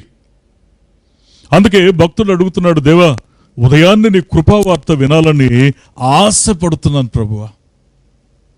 నేను ఒక విషయాన్ని మీకు జ్ఞాపకం చేస్తాను. బైబిల్ గ్రంథంలో మనష్షే అనే ఒక భక్తుడు ఉన్నాడు, ఒక రాజు ఉన్నాడు. వాస్తవానికి అతడు భక్తుడు అని పిలవడానికి మొదట అర్హుడు కాదు. కానీ ఎన్నోసార్లు దేవుడు అతనికి మళ్ళీ మళ్ళీ మళ్ళీ మళ్ళీ తను సరిదిద్దాలని హెచ్చరిక చేస్తూ వచ్చాడు.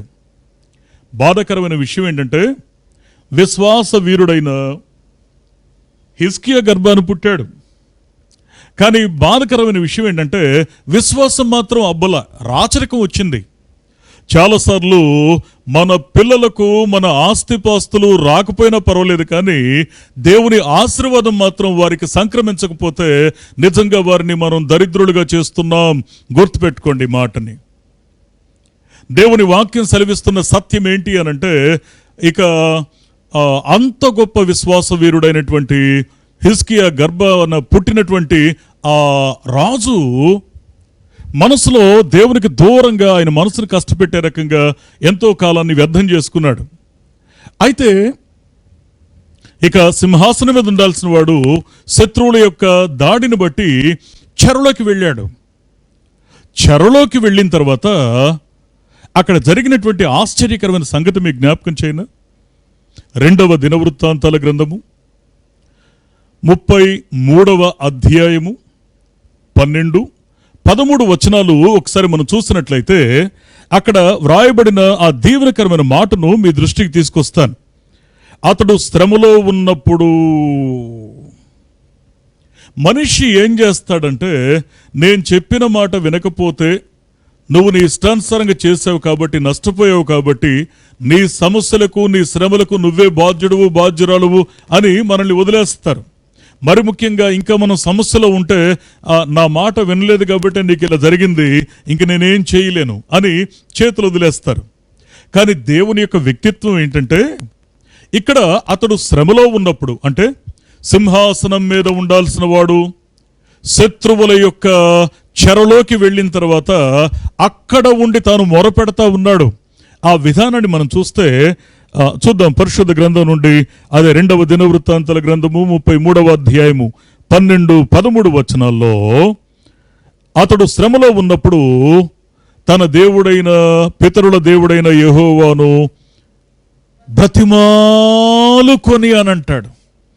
ఆత్మ చెప్పుచున్న మాట చెవిగలవాడు వినుగాక.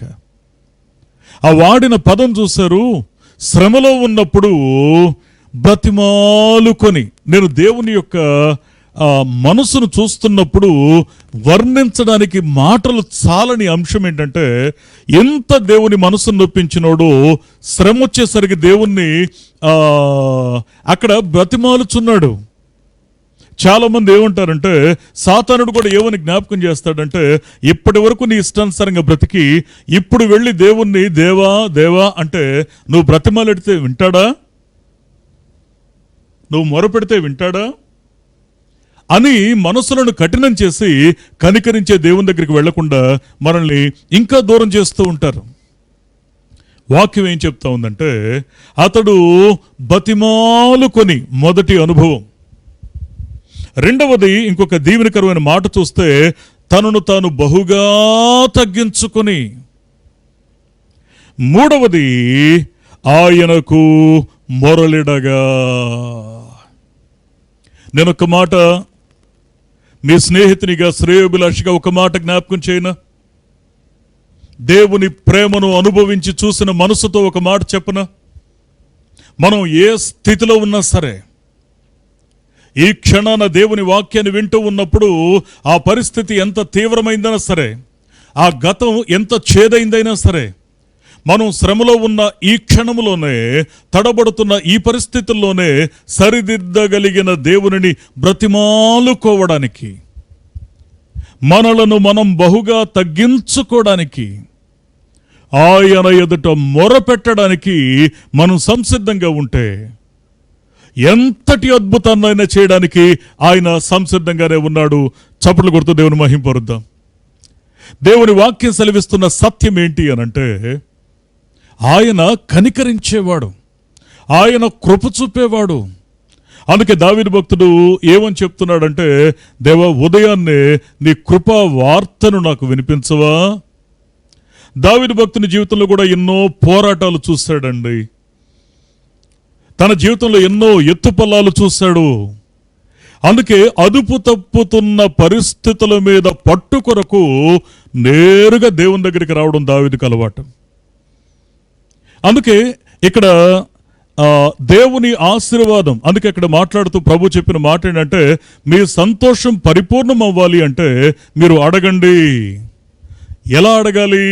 ఒకటి, నమ్మి అడగాలి.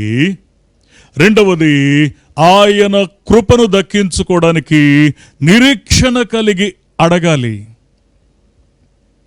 మూడవది ఏంటి అనంటే, దేవుని వాక్యాన్ని మనం జాగ్రత్తగా అర్థం చేసుకునే ప్రయత్నాన్ని మనం చేస్తే, పరిశుద్ధ గ్రంథాన్ని మనం మళ్ళీ కీర్తనల గ్రంథం 143వ కీర్తన 8వ వచనాన్ని మనం చూసినట్లయితే, దావీదు భక్తుని యొక్క ప్రార్థన ఏంటో తెలుసా అండి?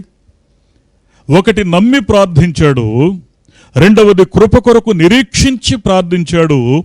మూడవది, నీ వైపు నా మనస్సు నేనెత్తుకొనుచున్నాను, నిశ్చయించుకొని ప్రార్థిస్తున్నాడు.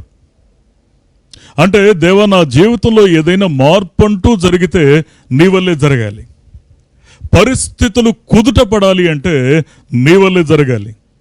నా జీవితంలో ఉన్న దుఃఖం ఆశీర్వాదకరంగా, నా జీవితంలో ఉన్న కన్నీరు నాట్యంగా మార్చబడాలి అనంటే అది నీ వల్లే జరగాలి.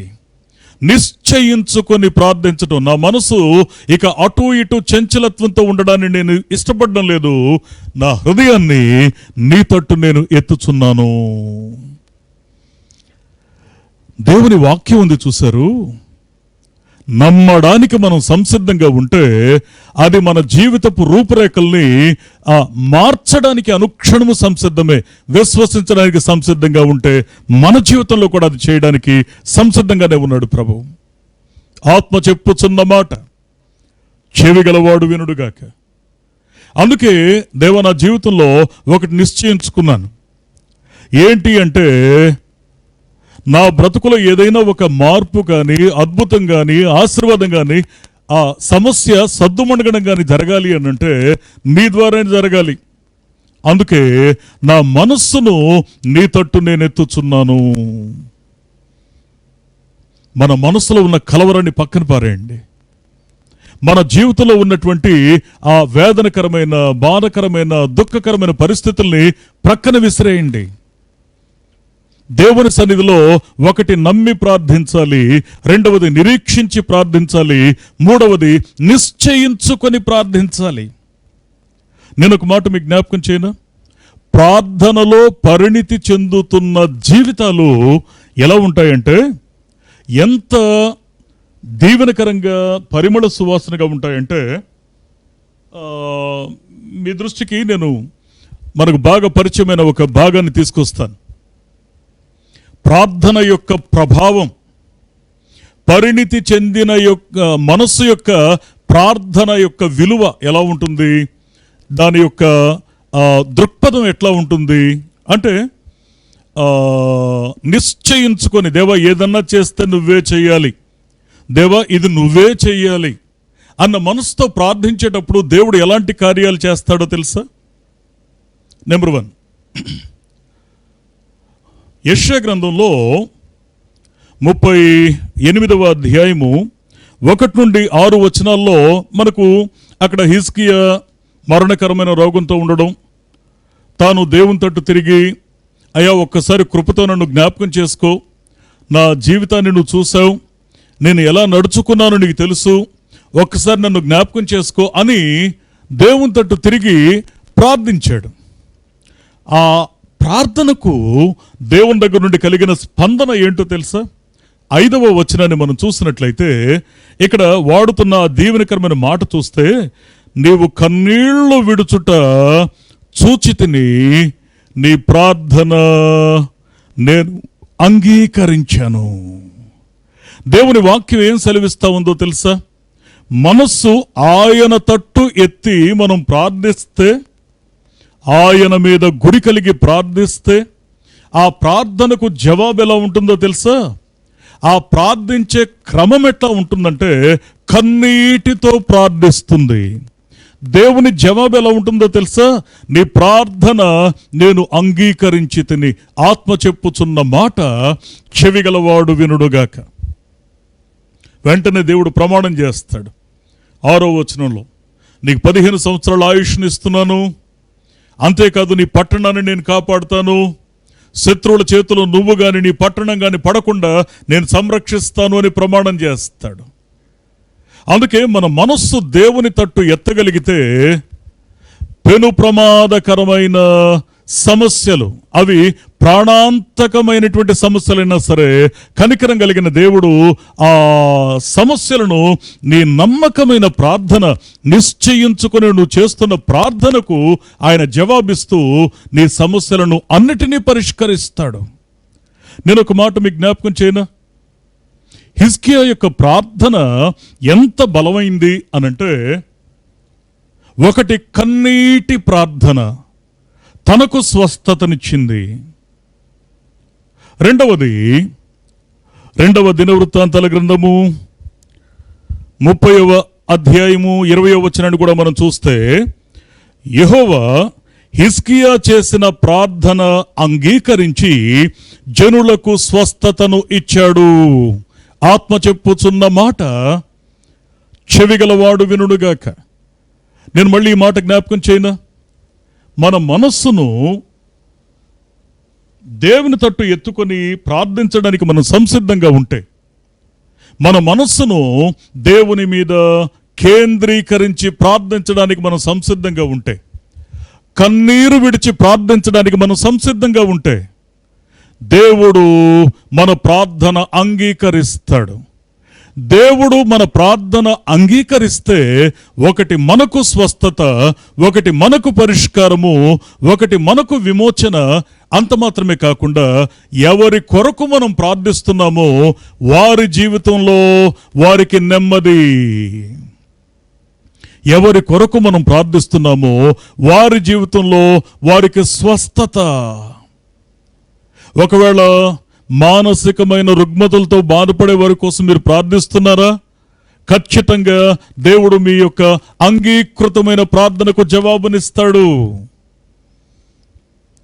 ఇంకా దేవుని యొక్క వాక్యాన్ని మనం జాగ్రత్తగా అర్థం చేసుకునే ప్రయత్నం చేస్తే, మరణకరమైన రోగంతో బాధపడుతున్న వారు, కనికరం కలిగిన దేవుడు ఆశ్చర్యకరమైనటువంటి కార్యాన్ని ఆయన జరిగించగలడు, అద్భుతాన్ని చేస్తాడు. అందుకే నేను మళ్ళీ ఈ మాట చెప్తున్నాను, మనం యథార్థంగా చేసే ప్రార్థన మనకు మేలు చేస్తుంది. అంగీకృతమైనటువంటి ప్రార్థన ఆ ఇతరుల జీవితంలో కూడా అది ప్రభావాన్ని చూపిస్తుంది. నేను 3వ విషయాన్ని కూడా జ్ఞాపకం చేస్తాను. 3వ విషయం ఏంటి అనంటే, కన్నీరు విడవడం మాత్రమే కాదు, రెండవది అంగీకృతమైన ప్రార్థన చేయడం మాత్రమే కాదు, 3వది చేతులు చాపుట, అది కూడా అవసరం. దేవుని సన్నిధిలో మన మనస్సును ఆయన తెట్టెత్తి ప్రార్థించడం అనంటే, నిశ్చయించుకొని ప్రార్థించడం అనంటే, దేవా చేస్తే నువ్వే చేయాలి, నాకు ఎటువైపు నుంచి సహాయం దొరకదు. ఇది 3వ అనుభవం, చేతులు చాచే అనుభవం. నిర్గమకాండం 14వ అధ్యాయము 21వ వచనాన్ని మనం చూసినట్లయితే, మోషే సముద్రము వైపు తన చెయ్యి చాపగా ఆ రాత్రంతయు బలమైన తూర్పుగాలి వీయడం ద్వారా ఆ సముద్రాన్ని ఆయన తొలగ చేశాడు. ఆరిన నేలను ఇశ్రాయేలీయులను క్షేమకరంగా అద్దరికి చేర్చాడు. నేను మళ్ళీ ఈ మాట జ్ఞాపకం చేయను. చేతులు చాపడానికి మనం సంసిద్ధంగా ఉంటే, మనం ప్రార్థన, మన మనసెత్తి ప్రార్థన చేయడం అంటే కేవలం మనకు మేలు జరిగిన తర్వాత, మనకు మేలు జరిగేంత వరకు ఆ ప్రార్థన పరిమితమైతే నిజంగా మనంత స్వార్థపరులు ఇంకొకరు ఉండరు. క్షమించండి ఈ మాట అంటున్నందుకు. దేవుని వాక్యం సెలవిస్తున్న సత్యం ఏంటి అంటే, ప్రార్థనా జీవితంలో విశాలత ఎప్పుడు కలుగుతుంది అనంటే, హిజ్కియా తన కోసం ప్రార్థించుకున్నాడు, రెండవది తన ప్రజల కోసం ప్రార్థించాడు. ఇప్పుడు నిర్గమకాండం 14వ అధ్యాయం 21వ వచనంలో మోషే తన ప్రజలైన ఇశ్రాయేలీల కొరకు తన చేతులు చాచుతూ ఉన్నాడు. సమస్య తట్టు తన చేతులు చాచుతూ ఉన్నాడు. ఆ చేతులు విశ్వాసంతో ప్రార్థనాపూర్వకంగా సముద్రం తట్టు మోషే చేతులు చాపబడ్డాయి అని గమనించిన దేవుడు బలమైన తూర్పు గాలిని పంపించాడు. ఎంత బలమైన గాలో తెలుసండి? తన సమస్య పరిష్కారమయ్యేంత బలమైన గాలి. ఎప్పటిదాకా తెలుసా? ఆ రాత్రంతా, ఇన్ ద సెన్స్ ఇశ్రాయేలీయులలో ఆ ఆఖరి వ్యక్తి కూడా ఒడ్డుకు చేరేంత వరకు ఆయన ఆ సహాయాన్ని కొనసాగించాడు. నేను ఒక మాట ఈరోజు మీ స్నేహితునిగా, మీ శ్రేయోభిలాషిగా ఒక మాట అడిగనా? మన ప్రజలు సమస్యల్లో ఉన్నారు, మన రక్త సంబంధులు సమస్యల్లో ఉన్నారు, మన ఇరుగు పొరుగు వారు సమస్యల్లో ఉన్నారు, మన కళ్ళ ముందు మనతో స్నేహం చేస్తున్న వారు ఎంతో మంది సమస్యల్లో ఉన్నారు. నీ చేతులు చాచగలవా? నీ చేతులు చాచగలవా? అందుకే దేవుని వాక్యాన్ని మనం జాగ్రత్తగా అర్థం చేసుకునే ప్రయత్నాన్ని మనం చేస్తే, సమస్యల వైపు నీ చేతులు చాచితే నిన్ను బట్టి సముద్రాన్ని, వాస్తవానికి ఇశ్రాయేలీయులు అందరూ కూడా అనుమానించారు, సణిగారు. కానీ వారందరి పక్షంగా మోషే ఒక్కడు నమ్మకంగా నిలబడ్డాడు. మోషే నమ్మకత్వాన్ని బట్టి దాదాపు 20 లక్షల మందికి పైబడిన వారిని సురక్షితంగా మోషేను బట్టి క్షేమకరంగా అద్దరికి చేర్చాడు. నీ ప్రార్థనకున్న విలువ తెలుసా? మీ ప్రార్థనకున్న ప్రాముఖ్యత తెలుసా? మీ ప్రార్థనకు దేవుని దగ్గర ఉన్నటువంటి ఆ స్థానం తెలుసా? చేతులు చాచడానికి సంసిద్ధంగా ఉన్నామా? అంతేకాకుండా నిజంగా ఒకవేళ మోషే కూడా శంకించి అనుమానించి ఉంటే, ఆ సముద్రాన్ని దాటకుండా ఆలస్యం చేస్తుంటే ఇశ్రాయేలీయులందరూ అక్కడే చనిపోయేవారు. నేను ఒక మాట చెప్పునా? ఆలస్యం చేయకుండా నువ్వు చేతులు చాచడానికి సంసిద్ధంగా ఉంటే ఎంతో మంది ప్రాణాలని కాపాడిన వ్యక్తి అవుతావు. ఎస్, ఇది దేవుడు మనకిచ్చిన బాధ్యత, మనకిచ్చిన భారం ఇది. అంతేకాకుండా నేను ఇంకొక మాట కూడా మీకు జ్ఞాపకం చేస్తున్నాను. పరిశుద్ధ గ్రంథం నుండి నిర్గమకాండం 17వ అధ్యాయము 11వ వచనాన్ని కూడా మనం చూస్తే, మోషే తన చెయ్యి పైకెత్తినప్పుడు ఇశ్రాయేలీయులు గెలిచిరి. ఆత్మ చెప్పుచున్న మాట చెవిగలవాడు వినుడుగాక. మోషే తన చెయ్యి పైకెత్తినప్పుడు ఇశ్రాయేలీయులు గెలిచారు. నేను మళ్ళీ ఈ మాట జ్ఞాపకం చేస్తున్నాను. మీరు చేతులెత్తడం ద్వారా ఎన్నో యుద్ధాలు ఆగిపోతాయి. ఆత్మ చెప్పుచున్న మాట చెవిగలవాడు వినుడుగాక. మీ కుటుంబాల్లో ఉన్న యుద్ధాలు ఆగిపోతాయి. మీ కళ్ళ ముందు మీరు చూస్తూ మాటికి దుఃఖానికి లోనవుతున్నటువంటి ఆ పరిస్థితులు ఏవైతే ఉన్నాయో, ఆ అనేకమైన యుద్ధాలు ఆపబడాలి అనంటే మీ చేతులు పైకెత్తాలి. అందుకే హిజ్కియా తన కొరకు ప్రార్థించాడు, తన ప్రజల కొరకు ప్రార్థించాడు. మోషే సమస్య వైపు, సముద్రం వైపు తన చేతులు చాచాడు.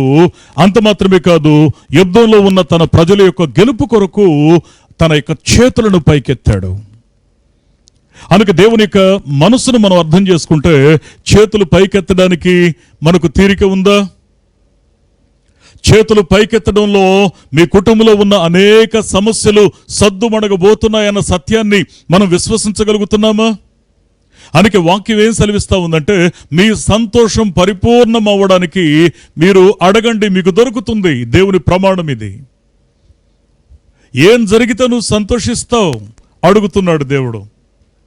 అందుకే జాగ్రత్తగా దేవుని వాక్యాన్ని మనం అర్థం చేసుకునే ఆ ప్రయత్నాన్ని మనం చేస్తే, మన మనస్సులను దేవుని తట్టు ఎత్తడం అనంటే, నిశ్చయించుకొని ప్రార్థించడం అనంటే, కేవలం మన వ్యక్తిగత అవసరాల కొరకు మాత్రమే ప్రార్థించే ఆ సంకుచితమైన ప్రార్థన కాదు, విశాలమైన దృక్పథంతో ప్రార్థించాలి.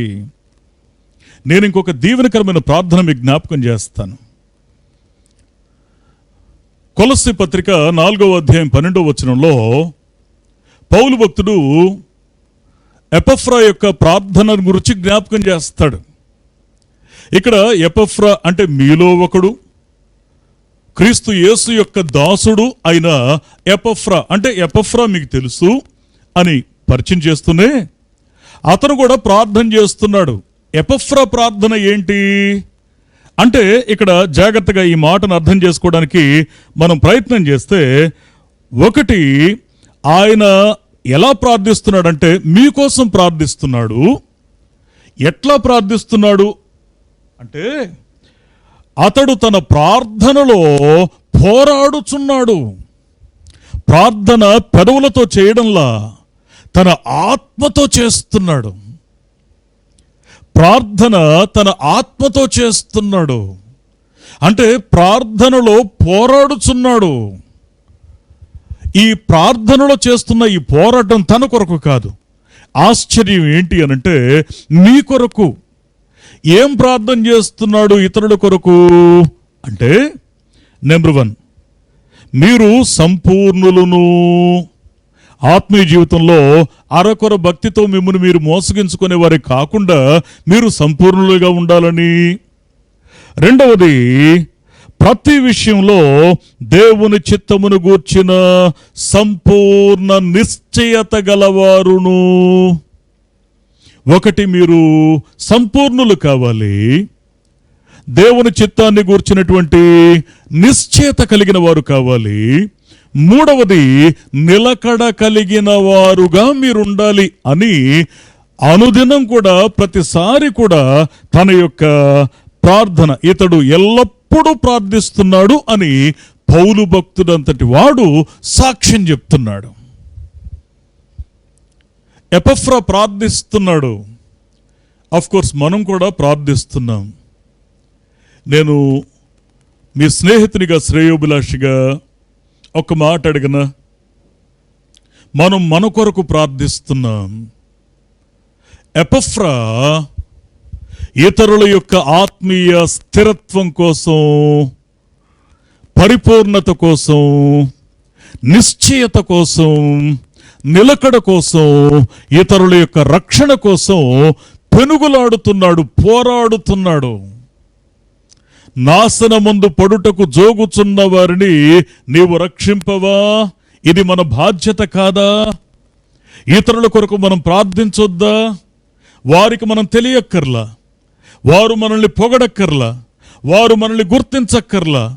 దేవుని ఆశీర్వాదకరమైన సన్నిధిలో ఆ నిజమైనటువంటి నిలకడ కలిగిన ప్రార్థనా జీవితం కలిగి ఉన్న మన బ్రతుకులు దేని కొరకు ప్రార్థించాలి అనంటే, ఇతరుల యొక్క రక్షణ కొరకు ప్రార్థించగలగాలి. దేవుడు మన నుండి ఆశిస్తుంది అదే. చాలాసార్లు మన ప్రార్థన పక్కన పెండింగ్లో పెట్టబడడానికి కారణం ఏంటంటే, వ్యక్తిగత విషయాలు, వ్యక్తిగత అవసరాలు తప్ప మిగతా విషయాలు కనిపించటం లేదు మన జీవితంలో. ఆన్ చేస్తే అదే పాత టేప్, అదే రికార్డ్. నన్ను క్షమించండి మాట చెప్తున్నందుకు. ఆత్మీయంగా మన జీవితాలలో ఈ కడువరి దినాల్లో ఒక ఆ పౌరుషం కలగడానికి దేవుడు మాట్లాడుతూ ఉన్నాడు. వాక్యం కరువు అవుతున్న దినాల్లో బ్రతుకుతున్నాం. గత కొంతకాలంగా పదే పదే పదే ఈ మాటను దేవుడు పలికిస్తున్నాడు, ఈ మాటని. అందుకే దేవుని వాక్యాన్ని మనం జాగ్రత్తగా అర్థం చేసుకుంటే ఖచ్చితంగా మన కోసం మనం ప్రార్థించుకోవాలి, తప్పులేదు. హిజ్కియా ప్రార్థించాడు, కానీ అక్కడితో పరిమితం అయిపోవద్దు. రెండవది, తన ప్రజల కోసం ప్రార్థించాడు, వారు స్వస్థత పడ్డారు. మోషే తన చెయ్యి చాచాడు సమస్య వైపు. ఇశ్రాయేలీలు ఫరో యొక్క చేతుల నుండి తప్పించబడ్డారు. సముద్రాన్ని, ఆరిన నేల దాటుకుంటూ అవతలకు వెళ్ళారు సముద్ర మధ్యలో నుండి. అంతేకాదు, తాను చేతులెత్తాడు వారికి యుద్ధాలు వచ్చినప్పుడు. ఇశ్రాయేలీలు గెలవడానికి తాను చేతులెత్తడమే కారణమైంది. నేను అందుకే మళ్ళీ ఈ మాట జ్ఞాపకం చేస్తా ఉన్నాను. నువ్వు చేతులు చాచాల్సిన సమయం వచ్చింది, మీరు చేతులు ఎత్తాల్సిన సమయం వచ్చింది, ఎపఫ్రా వంటి ప్రార్థన చేయాల్సిన సమయం వచ్చింది.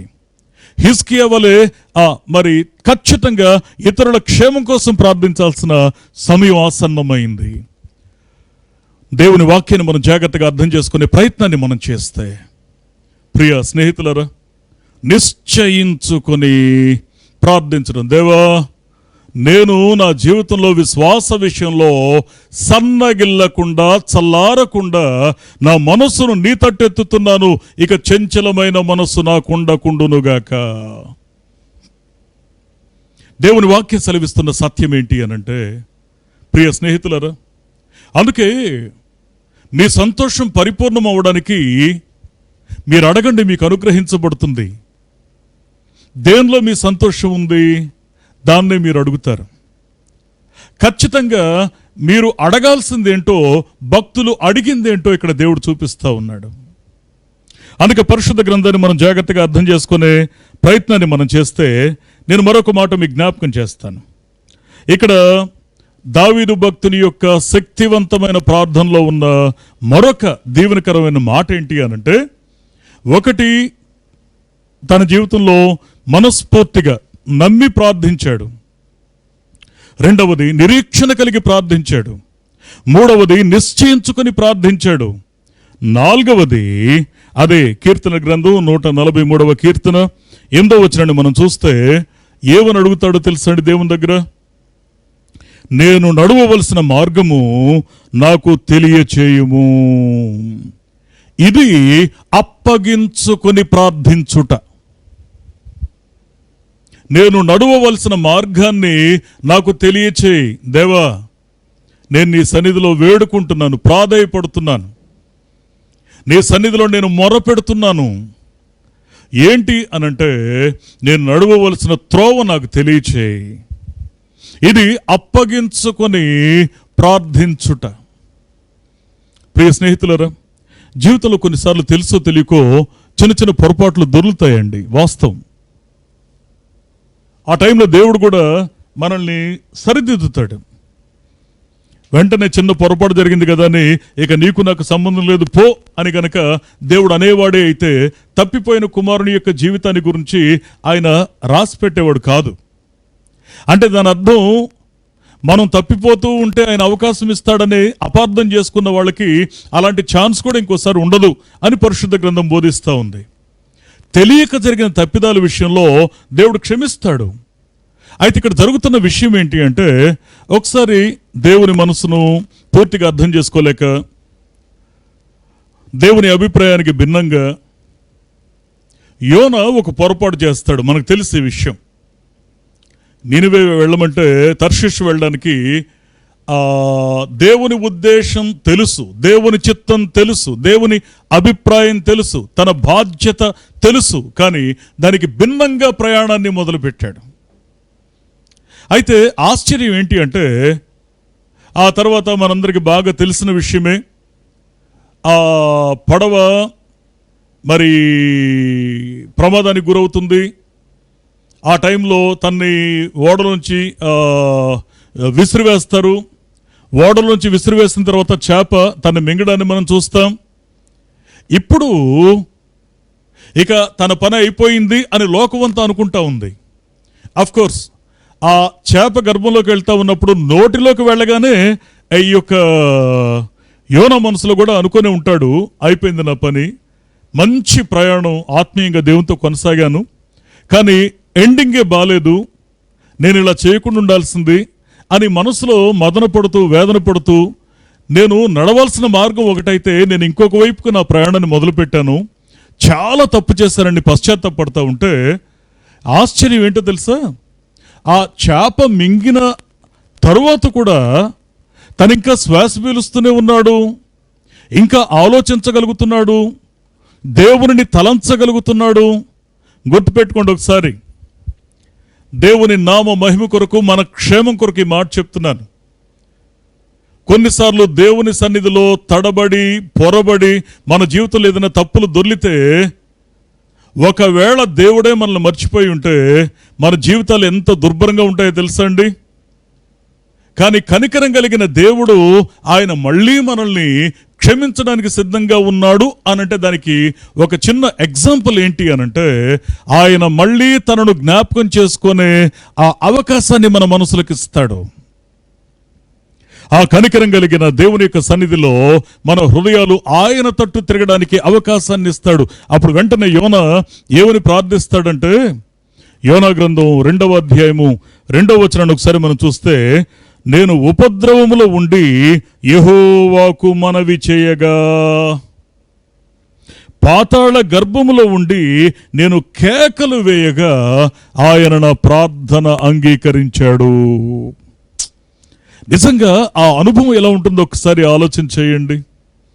కనికరం కలిగిన దేవుని యొక్క ఆలోచన ఏంటి అంటే, ఆయన మన జీవితంలో కలుగు చేసుకోవాలనుకుంటున్నాడు. మనం నడవవలసిన త్రోవ, మీరు తర్వాత జాగ్రత్తగా చదవండి. అదే యోనా గ్రంథం 2వ అధ్యాయము 9-10 వచనాలు కూడా మనం చూస్తే, ఆ 9వ వచనంలో నేను కృతజ్ఞతాస్తుతులు చెల్లిస్తాను, నీకు బలులు అర్పిస్తాను, నీ సన్నిధిలో రక్షణ దొరుకుతుంది అని ఆ యోనా తృప్తికరంగా తన ప్రార్థన ముగిస్తాడు. ముగించిన తర్వాత 10వ వచనంలో ఏమని ఉంటుందంటే, అంతలో ఆ మత్స్యము యోనాను ఒడ్డు మీద కక్కుతుంది. అంటే దాని అర్థం ఏంటి? కరెక్ట్గా యోనా, అయ్యా దేవా నువ్వు ఒక్క అవకాశం ఇస్తే నేను ఖచ్చితంగా మళ్ళీ నినివేకి వెళ్తాను అని అనుకొని ఉంటాడేమో. సరిగ్గా అంతలో, ఇన్ ద సెన్స్ ప్రార్థన ముగించిన మరుక్షణం అంతలో ఈ యొక్క చేప ఆ నినివే ఒడ్డున తన్ని కక్కినట్లు మనం చూస్తున్నాం. నీకు తెలుసా, నీకు తెలియకుండానే దేవుడు నీకు క్షేమాన్ని కలిగించేటువంటి మార్గంలోకి తీసుకువెళ్తున్నాడు, కేవలం నీ హృదయంలో కలిగినటువంటి పశ్చాత్తాపాన్ని బట్టి. నీకు తెలుసా, దేవుడు అయ్యా ఇంకొక అవకాశం ఇస్తే నన్ను నేను దిద్దుకుంటాను అని నిండు మనసుతో, యథార్థమైన మనసుతో మీరు చెప్పడాన్ని ప్రారంభించిన మరుక్షణమే మిమ్మల్ని గమ్యం యొద్దకు చేర్చడానికి ప్రయాణం స్టార్ట్ అయిపోయింది. ఇది వాస్తవం. అందుకే దేవుడు మాట్లాడుతూ ఉంటాడు.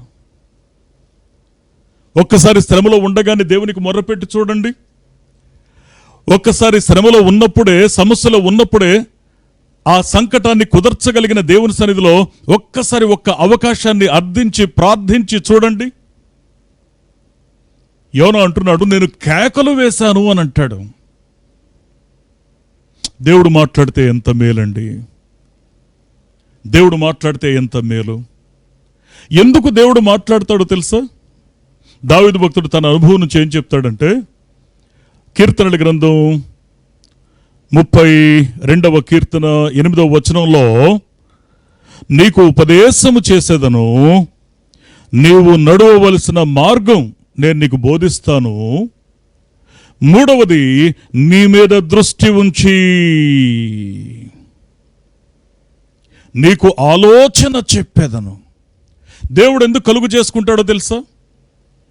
దేవుడు ఎందుకు మాట్లాడడానికి ప్రయత్నిస్తాడో తెలుసా? దేవుడు ఎందుకు మన మనస్సాక్షిని తట్టి లేపుతాడో తెలుసా? మనం మళ్ళీ ప్రార్థించడానికి ఎందుకు పురిగొలుపుతాడో తెలుసా? ఒకటి, మనకు ఉపదేశం చేయడానికి. రెండవది, మనం నడవవలసిన మార్గాన్ని మనకు తెలియజేయడానికి, సరిదిద్దడానికి. మూడవది, మన మీద దృష్టి నిలపడానికి. నాలుగవది, మనకు ఆలోచన చెప్పడానికి. ఇవన్నీ ఎందుకు చేస్తాడో తెలుసా? నాకు ఆశ్చర్యం కలుగుతున్న విషయం ఏంటంటే, దేవా నువ్వెందుకు బోధ చేస్తావు? నువ్వెందుకు నేను నడవలసిన మార్గాన్ని క్రమపరుస్తావు? నువ్వెందుకు నా జీవితంలో చొరవ తీసుకొని నా మీద దృష్టి నిలుపుతావు? నాకెందుకు ఆలోచన చెప్తావు అనంటే, యెషయా గ్రంథంలో ఒక అద్భుతమైన మాట ఉంటుందండి. యెషయా గ్రంథము 48వ అధ్యాయము 17వ వచనాన్ని ఒకసారి మనం చూస్తే, నీ విమోచకుడు ఇశ్రాయేలు పరిశుద్ధ దేవుడైన యెహోవా ఇలా చెప్తా ఉన్నాడు. ఏమంటున్నాడు అనంటే, నీకు ప్రయోజనము కలుగునట్లు ఆత్మ చెప్పుచున్న మాట చెవిగలవాడు వినుడుగాక. నీకు ప్రయోజనము కలుగునట్లు. ఆయన ఎప్పుడు మాట్లాడినా ఆయన ఇంటెన్షన్ ఏంటి అంటే నీకు ప్రయోజనం కావాలి. ఆయన మనసులో ఉన్న ఉద్దేశం ఏంటంటే నీ పరిస్థితులు చక్కదిద్దబడాలి. ఆయన మనసులో ఉన్నటువంటి ఆశ ఏంటి అంటే మళ్ళీ మనం ఆత్మీయంగా క్రమపరచబడాలి. మన ప్రార్థన జీవితంలో మనం బలపరచబడాలి. మన జీవితాలు మరల ఆశీర్వాదకరమైన చిగురును తొడగాలి. అందుకే దేవా, ఎందుకు నాతో మాట్లాడుతున్నావు? ఎందుకు నా మార్గాన్ని చక్కదిద్దుతున్నావు? ఎందుకు నా మీద దృష్టి ఉంచుతున్నావు? ఎందుకు నాకు ఆలోచన చెప్తున్నావు అంటే దేవుని వాక్యం సెలవిస్తున్న సత్యం ఏంటి అంటే నీకు ప్రయోజనము కలుగునట్లు నేను నీతో మాట్లాడుతున్నాను అంటాడు. నేను నీకు ఉపదేశం చేసేది అందుకే, నువ్వు నడవలసిన త్రోవను నీకు బోధించేది అందుకే, కేవలం నీకు ప్రయోజనం కలగాలని. నేను ఒక మాట మీకు జ్ఞాపకం చేయను. దేవుని వాక్యాన్ని మనం జాగ్రత్తగా అర్థం చేసుకునే ప్రయత్నాన్ని మనం చేస్తే ఆ కనికరం కలిగిన దేవుడు ఒక ఉద్దేశపూర్వకంగా మన జీవితంలో చొరవ తీసుకొని మాట్లాడుతున్నాడని మనం గ్రహించగలిగితే ఆయన మన జీవితాల్లో ప్రయోజనాన్ని చేకూర్చడానికి, మన పరిస్థితులను దీవెనకరంగా మార్చడానికి, మన కన్నీటిని తుడవడానికి, కన్నీటికి కారణమైన పరిస్థితుల్ని రూపమాపడానికి, చక్కదిద్దడానికి ఆయన చేస్తున్న ప్రయత్నం అని మనం గుర్తిస్తే, ప్రియ స్నేహితులరా, ఆయన సన్నిధిలో పట్టుదల కలిగి ప్రార్థించడానికి మన ప్రాణాలు సొమ్మసిల్లేంతగా మన మనసులను కుమ్మరిస్తాం.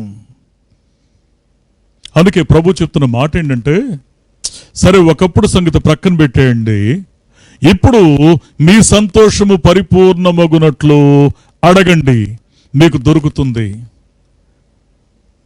మీ కుటుంబాల్లో ఉన్న దుఃఖాన్ని, మీ కుటుంబంలో ఉన్నటువంటి ఆ యొక్క ఓటమిని, మీ ఆత్మీయ జీవితంలో ఉన్నటువంటి ఒడిదుడుకులను, మీ సమస్యలను దేవుని పాదాల దగ్గరికి తీసుకొస్తారా?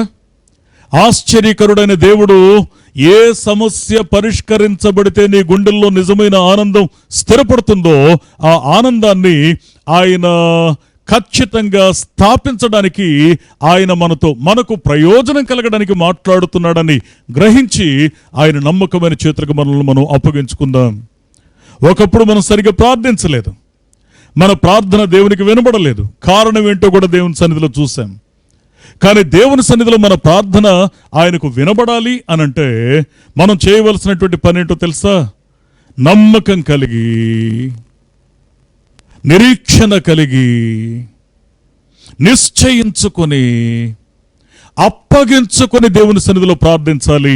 దావీదు భక్తుడు చేసినటువంటి ప్రార్థన ప్రాసెస్ అదే.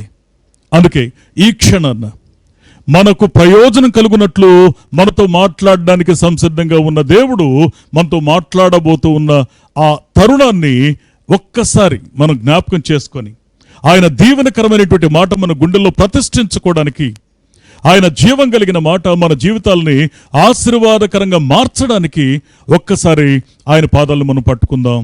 ఆయన మనకు ప్రయోజనము కలుగునట్లుగా మాట్లాడుతున్నాడు.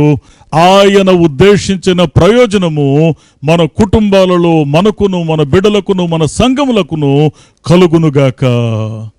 కళ్ళు మూసుకుందాం, మనం ప్రార్థన చేసుకుందాం. మీకు ఏది సంతోషాన్ని కలిగిస్తుందో దాన్ని అడగండి, దేవుడు అనుగ్రహిస్తానని మాట ఇచ్చాడు. కలిసి ప్రార్థన చేద్దాం. మన హృదయాన్ని దేవుని సన్నిధిలో మనం కుమ్మరించుకుందాం, ప్రార్థన చేసుకుందాం. దయగలిగిన తండ్రి, మహోన్నతుడా, మరొకసారి మీ సన్నిధిలో మా హృదయాన్ని తెరిచి మేము ప్రార్థిస్తూ ఉన్నాం. ప్రభు, నీ వాక్యం ద్వారా మీరు నాతోనూ మాతోనూ మాట్లాడిన శ్రేష్టమైన ప్రతి మాటకై మీకు స్తుతులు చెల్లిస్తున్నాం. దేవా తండ్రి, మేము ప్రార్థిస్తున్నప్పుడు కూడా చాలాసార్లు మా ప్రార్థన నీ వరకు ప్రయాణం చేయకపోవడానికి కారణం అయా కొన్నిసార్లు దురుద్దేశం కావచ్చు. దేవా, మా జీవితంలో కొన్నిసార్లు అయా మా ప్రార్థన నీ వరకు చేరకపోవడానికి అయా మేము పాపమును లక్ష్యం చేయడం కావచ్చు.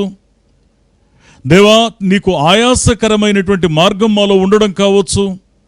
నీ పాదాలు పట్టుకుని వేడుకుంటున్నాం. మా జీవితాన్ని మేము చక్కదిద్దుకోవడానికి మాకు నేర్పించడానికి మా మనస్సులను మీరు మేల్కొల్పినందుకు నీకు స్తోత్రాలు. దేవాతని నాయన నీ సన్నిధిలో మా హృదయము మా ఎడల దోషారోపణ చేయకుండా ఉండేలా మా మనసులను జాగ్రత్త పరుచుకొని ప్రార్థన చేయమన్నారు. దేవాతని నాయన నీ ఎదుట మా మనస్సు తెరిచి ప్రార్థించడానికి అయాతని నాయన కొన్ని అంశాలు మాకు భయం కలిగించేవిగా ఉండకుండా ఆ అడ్డంకులు తొలగించుకొని ప్రార్థించమన్నారు. నీ ఆజ్ఞలను గైకొని ప్రార్థించమన్నారు. దేవా నీ దృష్టికి ఇష్టమైనవి చేసి ప్రార్థించమన్నారు. అందుకే దావీదు భక్తుని యొక్క జీవితాన్ని ఆదర్శంగా ఉంచి నమ్మి ప్రార్థించడం, నిరీక్షించి ప్రార్థించడం, నిశ్చయించుకొని ప్రార్థించడం, అప్పగించుకొని ప్రార్థించడం అనే అనుభవాలు గుండా మమ్మల్ని నడిపారు. అయ్యా, మా ప్రార్థన కేవలం మాకు మాత్రమే పరిమితం కాకుండా ఇతరుల కొరకు ప్రార్థించే ఆ విశాలమైన దృక్పథాన్ని మా గుండెలో మీరు కలిగించమని, మీ నామానికి మహిమకరంగా మమ్మల్ని స్థిరపరచమని, దీవించమని, ఆశీర్వదించమని, శక్తివంతమైన నీ వాక్యం మా జీవితాలని క్రమపరచునట్లుగా సహాయం చేసి అయ్యా మాకు మేలు కలగడానికి, క్షేమం కలగడానికి, ప్రయోజనం కలగడానికి మీరు మాట్లాడిన ప్రతి మాట మా జీవితాలకు మాకు ఆశీర్వాదకరమైన మేలును ప్రాప్తింపచేయునుగాక. మీరే కృప చూపించమని, కనికరించమని, తోడుగా ఉండి నడిపించమని, దీవించమని, ఆశీర్వదించమని యేసు క్రీస్తు నమ్మదగిన శక్తిగల మహిమగల నామమున ప్రార్థించి వేడుకొనుచున్నాం మా పరమ తండ్రి. Amen, amen. యేసుక్రీస్తు నామములో మరొకసారి మీ అందరూ కూడా వందనాలు. ఈ సమయంలో మరి ఆదివారం కాబట్టి ఆ దేవునికి మనం కానుకలు మనం సమర్పించుకుందాం. మళ్ళీ ఈ మాట జ్ఞాపకం చేస్తున్నాను, ఇది మా సంఘ బిడ్డల కొరకు మాత్రమే ప్రకటన చేస్తున్నాం. ఎందుకంటే అందరం దూరంగా ఉన్నాం కనుక ఒక పాట పాడుతూ ఉండగా ఆ దేవునికి మన కానుకలు సమర్పించుకుందాం. అందరూ కూడా మీరున్న స్థలాల్లోనే, మీ గృహాల్లోనే లేచి నిలబడండి, ప్రార్థన చేసుకుందాం. ఒక ప్రత్యేకమైన పాటను కూడా మనం వింటూ దేవునికి కానుకలు సమర్పించుకుందాం.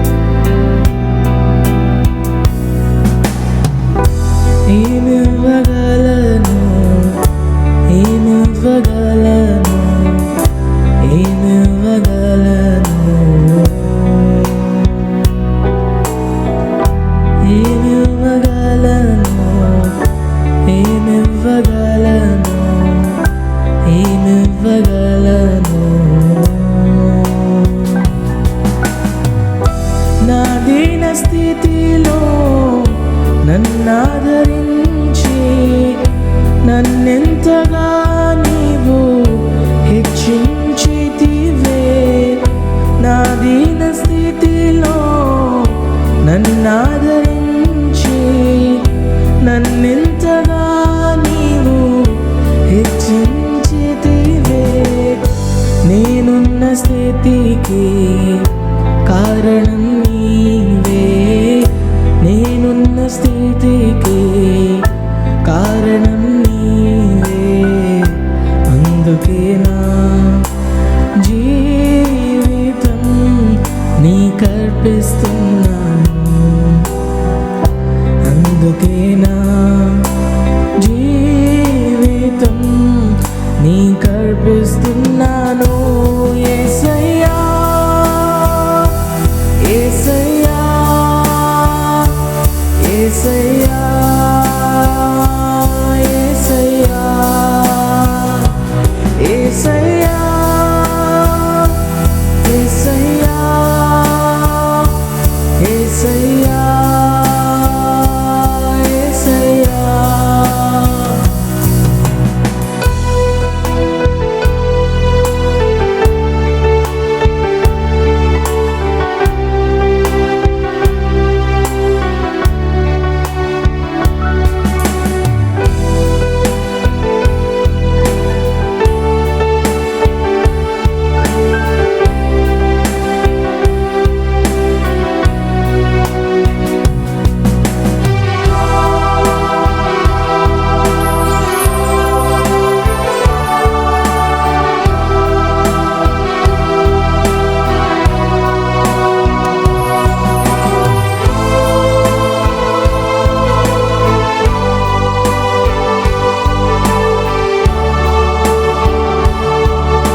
ఏమివ్వగలను ఏమివ్వగలను ఏమివ్వగలను ఏమివ్వగలను ఏమివ్వగలను ఏమివ్వగలను నా దీన స్థితిలో నన్నాదరించి నన్నింతగా నీవు హెచ్చించితివే. నా దీన స్థితిలో నన్నాదరించి నన్నింతగా నీవు హెచ్చించితివే. నేనున్న స్థితికి కారణం నీవే. నేనున్న స్థితికి కారణం నీవే. అందుకే నా జీవితం నీకర్పిస్తున్నాను. అందుకే నా జీవితం నీకర్పిస్తున్నాను. యేసయ్యా యేసయ్యా యేసయ్యా యేసయ్యా యేసయ్యా యేసయ్యా యేసయ్యా యేసయ్యా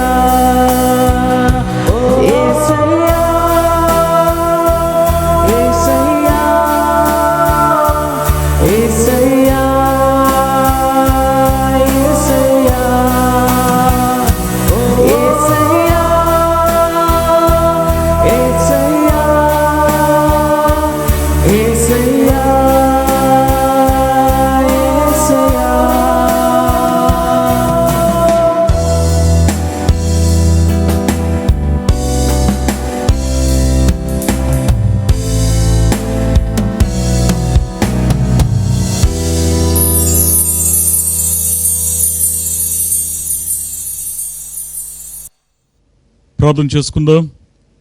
దయగలిగిన తండ్రి, మహోన్నతుడా, మరొకసారి మీ సన్నిధిలో మా హృదయాలు తెరిచి మేము ప్రార్థిస్తూ ఉన్నాం.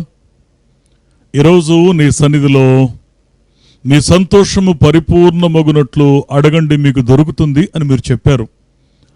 మేము ఎలా ప్రార్థన చేయకూడదో, ఎలా ప్రార్థన చేయాలో అయ్యా మా ముందు భక్తుడైనటువంటి దావీదు జీవితాన్ని మా ముందు ఉంచినందుకు నీకు స్తోత్రాలు. మా జీవితాన్ని క్రమపరచడానికి మీరు ఎందుకు మాట్లాడతారు అనంటే మాకు ప్రయోజనం కలగడానికి మీరు మాట్లాడతారు అని మరొకసారి మీరు నిరూపించినందుకు మీకు స్తుతులు చెల్లిస్తూ, విన్న వాక్యాన్ని హృదయంలో దాచుకొని వాక్యానుసారంగా జీవించడానికి అయా మాలో సవాలు చేయబడిన మనసులను స్థిరపరచమని మీ పాదాలు పట్టుకుంటున్నాం. సహాయం చేయండి దేవా. వాక్యం వింటున్న ప్రతి ఒక్కరిని మీరు జ్ఞాపకం చేసుకోండి. వాక్యం వింటున్న ప్రతి కుటుంబాన్ని మీరు జ్ఞాపకం చేసుకోండి. వాక్యాన్ని విశ్వసించి నీ వాక్యానుసారంగా బ్రతకాలని సవాలు చేయబడిన ప్రతి బిడ్డను మీరు దీవించండి. ఇది మొదలుకొని వారి ప్రార్థన పరిధిని పెంచుకోవడానికి ఇష్టపడిన ప్రతి వారు దీవించబడుదురుగాక. దేవాతరుడైన వారి కొరకు మాత్రమే కాక ఇతరుల యొక్క ఆత్మీయ క్షేమాభివృద్ధి కొరకు ప్రార్థించే ఆ విశాలమైన హృదయాలు, ఇతరుల రక్షణ కొరకు ప్రార్థించే ఆ విశాలమైన మనస్సులు, కుటుంబాలు దీవించబడినట్లుగా మీరు సహాయం చేయండి. అయ్యా మా జీవితాల్లో వ్యక్తిగతంగా మాకును ప్రయోజనం కలిగించి అయ్యా తండ్రి నీ సన్నిధిలో అంటు కట్టబడిన అనుభవాలు కలిగి నమ్మకత్వం కలిగి మా ప్రభు ముందుకు సాగడానికి సహాయం చేయమని నమ్మి ప్రార్థించడం, నిరీక్షించి ప్రార్థించడం, అప్పగించుకొని ప్రార్థించడం అయ్యా మా జీవితంలో మాకు నేర్పించమని మీ పాదాలు పట్టుకుంటున్నాం.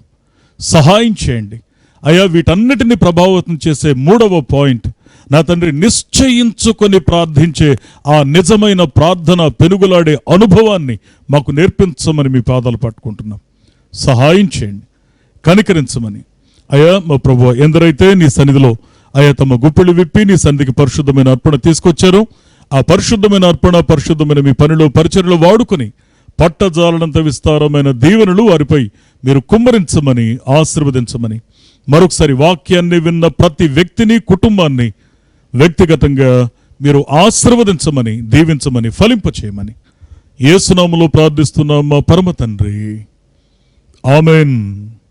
మన తండ్రి అయిన దేవుని యొక్క ప్రేమ, కుమారుడైన క్రీస్తు యొక్క కృప, పరిశుద్ధాత్మ యొక్క దీవెన, ఆశీర్వాదము, అన్యోన్య సహవాసము కూడి ఉన్న మనకును, దేవుని వాక్యాన్ని విని వాక్యానుసారంగా జీవించాలని తీర్మానించుకున్న ప్రతి బిడ్డకిని, లోకంలో ఉన్న సకల పరిశుద్ధులకును ఇది మొదలుకొని సదాకాలం తోడయుండి కాపాడి దీవించునుగాక.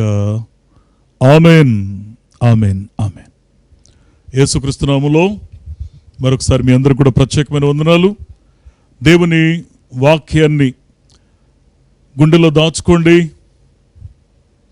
నేను మళ్ళీ మళ్ళీ జ్ఞాపకం చేస్తున్నాను, దేవుని వాక్యం కంటే ఏది ఎక్కువైంది కాదు, దేవుని వాక్యం కంటే ఎవరూ ఎక్కువైన వారు కాదు. నిరంతరం మన గుండెల్లో ఉండాల్సింది వాక్యమే, వాక్యమే, వాక్యమే.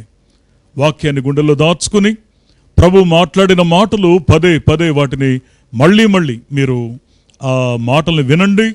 ఆత్మీయంగా ఇంకా మనం పదును పెట్టబడడానికి, చైతన్యపరచబడడానికి ఈ మాటలు మన జీవితాలని ఆశీర్వాదకరమైనటువంటి దివిటీలుగా మనలను నిలబెట్టునుగాక. చాలా సంతోషం. ఈ యొక్క సమయంలో వాక్యాన్ని క్రమం తప్పకుండా వినండి. మీరు ఇంకా వాక్యం వింటున్నవారు మొదటిసారిగా వింటున్నట్లయితే సబ్స్క్రైబ్ చేసుకోవడం మర్చిపోకండి. తర్వాత ఈ వాక్యాన్ని ఇతరులకు కూడా అందించడానికి, అంటే మీరు ఒక కరపత్రికను పంచినట్లే, మీరు సువార్త పనిలో పాలిభాగస్తులు అయినట్లే ఈ వాక్యాన్ని నిజంగా ఎవరికి అవసరమో వారికి ఈ వాక్యాన్ని షేర్ చేయడం మాత్రం మర్చిపోకండి. సువార్త పనిలో పాలిభాగస్తులు అన్న విషయాన్ని మర్చిపోకండి. దేవుడు మిమ్మల్ని, మీ కుటుంబాలని బహుగా ఆశీర్వదించుగాక. God bless you.